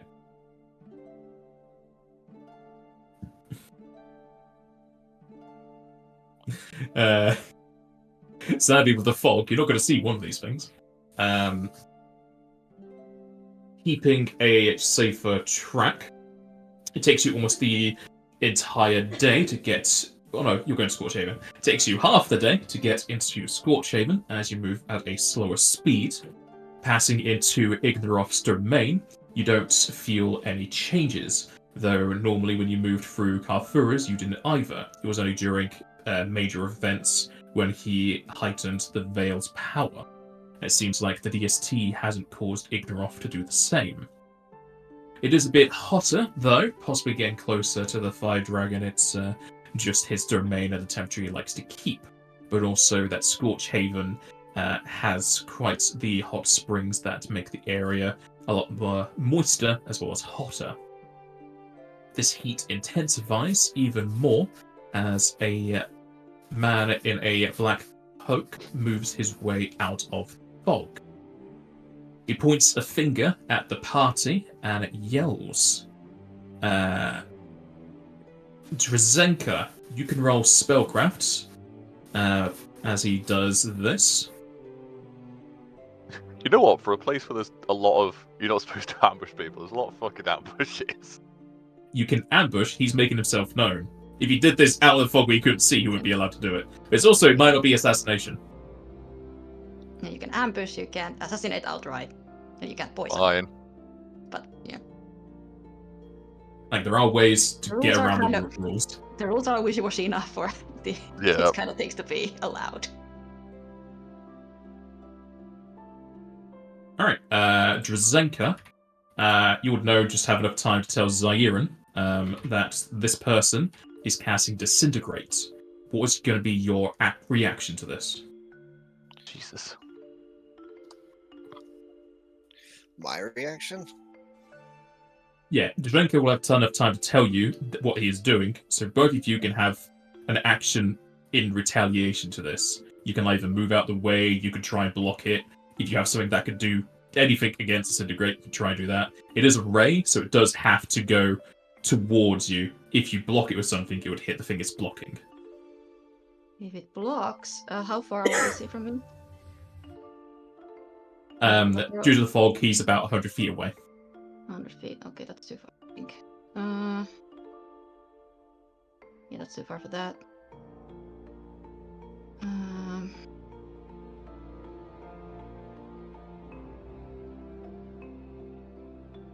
Just do I have enough time for a spell? Yep. Okay. Then I need to check my ranges and my options.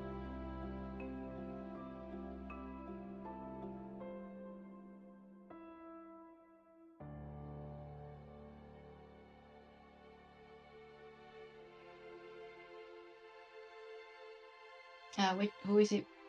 Can I tell who he's pointing at? Is he pointing at me or Siren?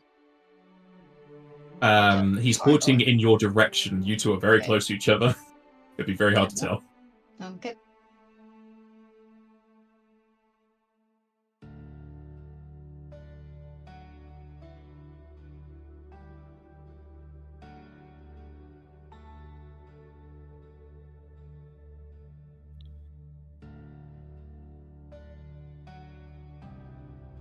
Does Jerzinka have a plan? He might. I just need to check what I actually have and what these spells, because I have a lot of spells that block some visibility, but I double check. I was thinking, could you use the Glacian thing where you put the square in front and it stops? Like, you can't see through it. I don't know if that'd work. I mean, I guess. As long as it's between us, it should block all visibility, I think. Because, like, if he's 100 feet away, that's too far for me to drop it on him. Yeah, but between you, or like if you've got Wall of Stone or something. I do have Wall of Stone. Yeah, I should. I do have. Sadly, you need to be able to touch the stone to make a wall of stone.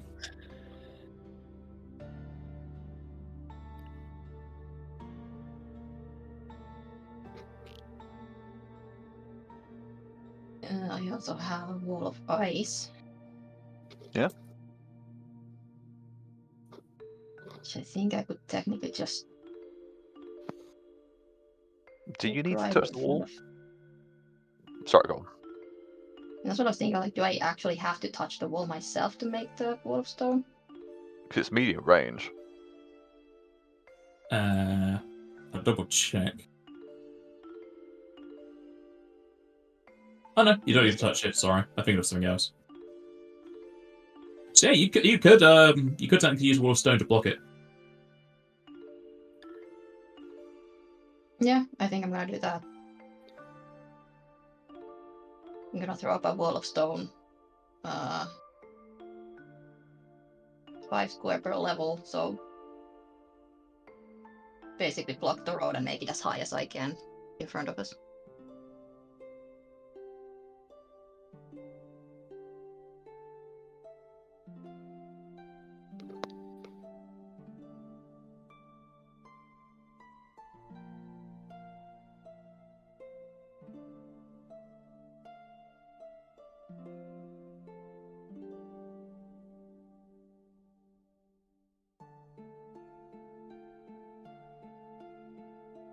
Alright. You form a wall of stone coming from the side of the road as it blocks in front of you. You see the sparks of green on the other side as the wall of stone is completely disintegrated. The man in the black robe then darts back into the fog. What the hell Do you was wish that? to take... Do you wish to make chase or let them go? No, I think we're gonna break out into a sprint again.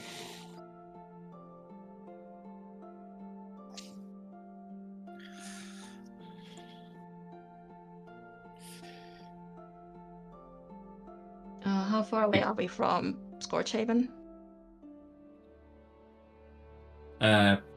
Probably an hour or so away.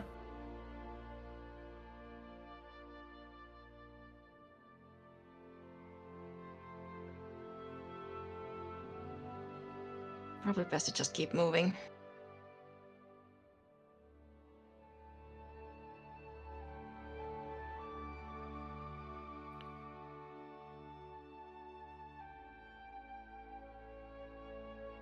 But take it there's no yeah. If there's no sign of them, we're gonna have to just again. They just went into the fog. Mhm. Not much like we. Is there much sense for us trying to blindly follow them?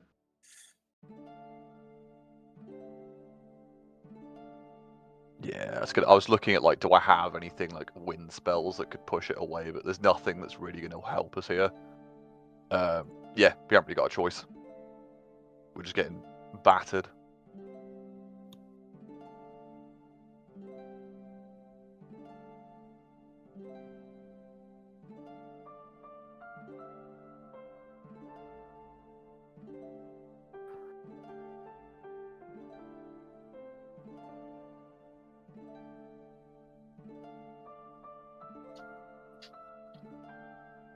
Alright.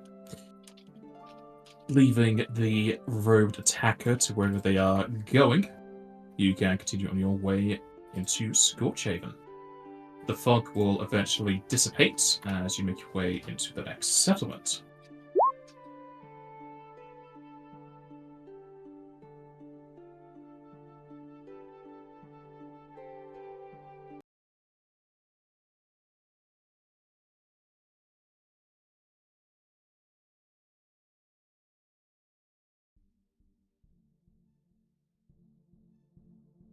As you enter into the relatively small town, the desert oasis is quite inviting to all kinds, especially since you did not have any pushback from Ignoroth, though if the attacker was underneath them, you got no clue.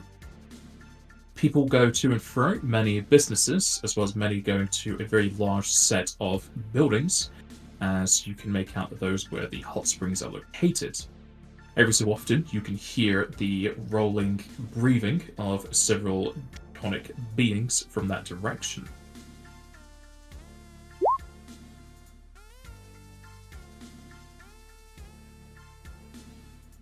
As we agreed, get in. I think we sell potentially the pick and the crossbow towards our funds, and then get going.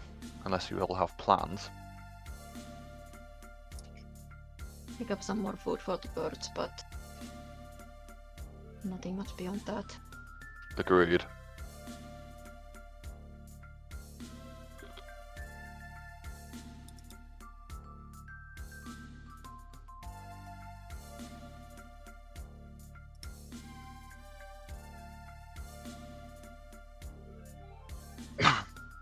You're just filling up on supplies and heading back out on the road? I think we're going to sell that pick and the crossbow from the group loot while we're here if we can. And then, yeah, get going. After we get some supplies.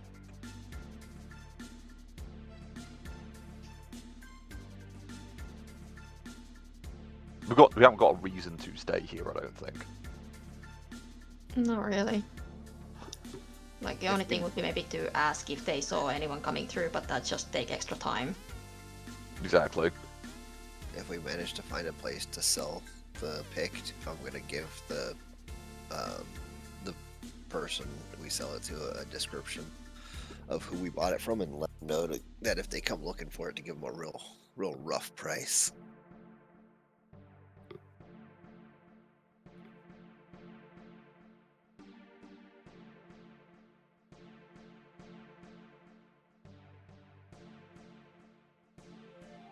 As if they're still coming this way to buy it.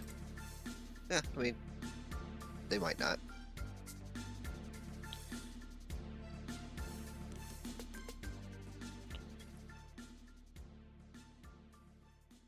We were a little closer to Scorchhaven than Sablebrook, right? When we met them. Yeah, it was right where we camped. Yeah. Probably closer to like the midway point, just because the hexes are rather large. Yeah, okay. If you want to sell those two, it's for that.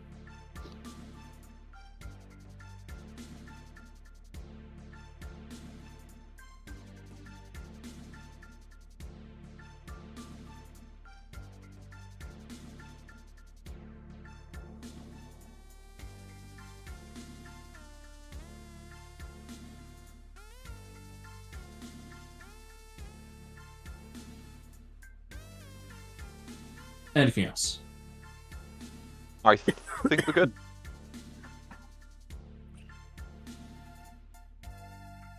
So Yeah. it's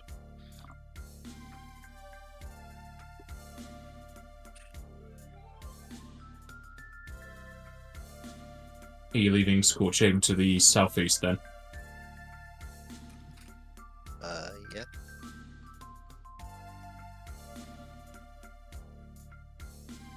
Alrighty. Oh, actually, there was one thing I was going to do while I was here. Sorry, could I buy a scroll of No, alarm and learn it too at some late. point? Damn it! Yes, Well- chance. Fine, it's not the end of the world. Yeah, you can get a scroll of alarm if you want. Cool. Do you mind taking? I think scrolls are first level like 25 or something ridiculous. I don't have much physical money left. Yeah, first level's full. Scrolls 25. Take you it mind from the group, I check- think. Yeah, just take it out of the group if you don't mind, Al. And What's the I'll learn that. Number.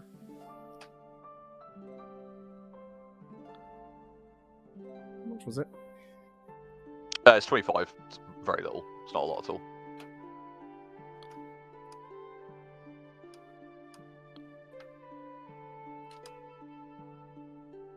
Just didn't realise I didn't Almost have gave it. yourself an extra 10,000 there, I see. Oh. Putting in an extra 1. Alrighty. With the fog passing, everyone can roll perception. Lot of perception. It's almost like we're looking out for things. Yeah. I And think Siren's trying his damnedest. Sorry, I need to turn that off. Alright. Since Siren is driving, he doesn't have a penalty. All 4 of you, this time, we'll be able to see, yet again in the sky, a few hundred feet up, is that same crow following you again, cawing incessantly at you.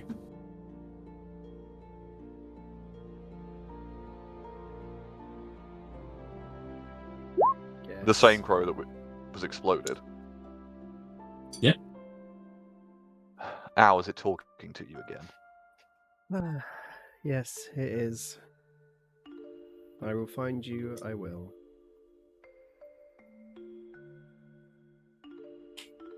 Is that the same thing it said last time? No. Would you like me to blow it out the sky again? Clearly it's not doing anything. May as well just leave it. Would it make you feel better? No. Fine. I don't know how it's finding you. We should have got rid of all those sigils, unless this is completely unrelated. Did we not do that? We did. We got rid of all the sigils in the morning. Okay, I was gonna say it. Oh, all the ones we found. True.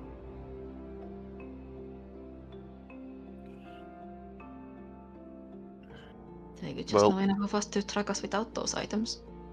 So this could be something else. Indeed. Well, in the interim, I think we head on. Just let us know if you do want us to remove its presence, Al. I'll let you know.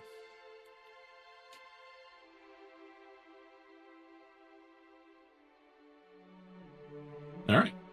Traveling for the rest of the day, you'll be ended up in this hex. Are you resting for the night?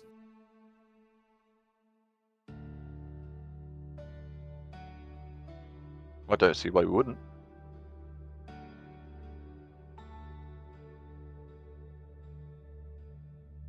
Alright. Thankfully nothing happens this night, as the day will pass into the next. You were very lucky with the wind speeds. The tracks are still visible. Good. Yeah.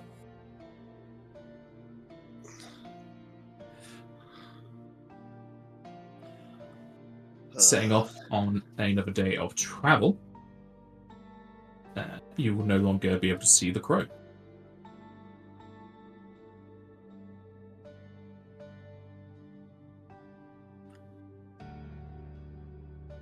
It seems to have disappeared.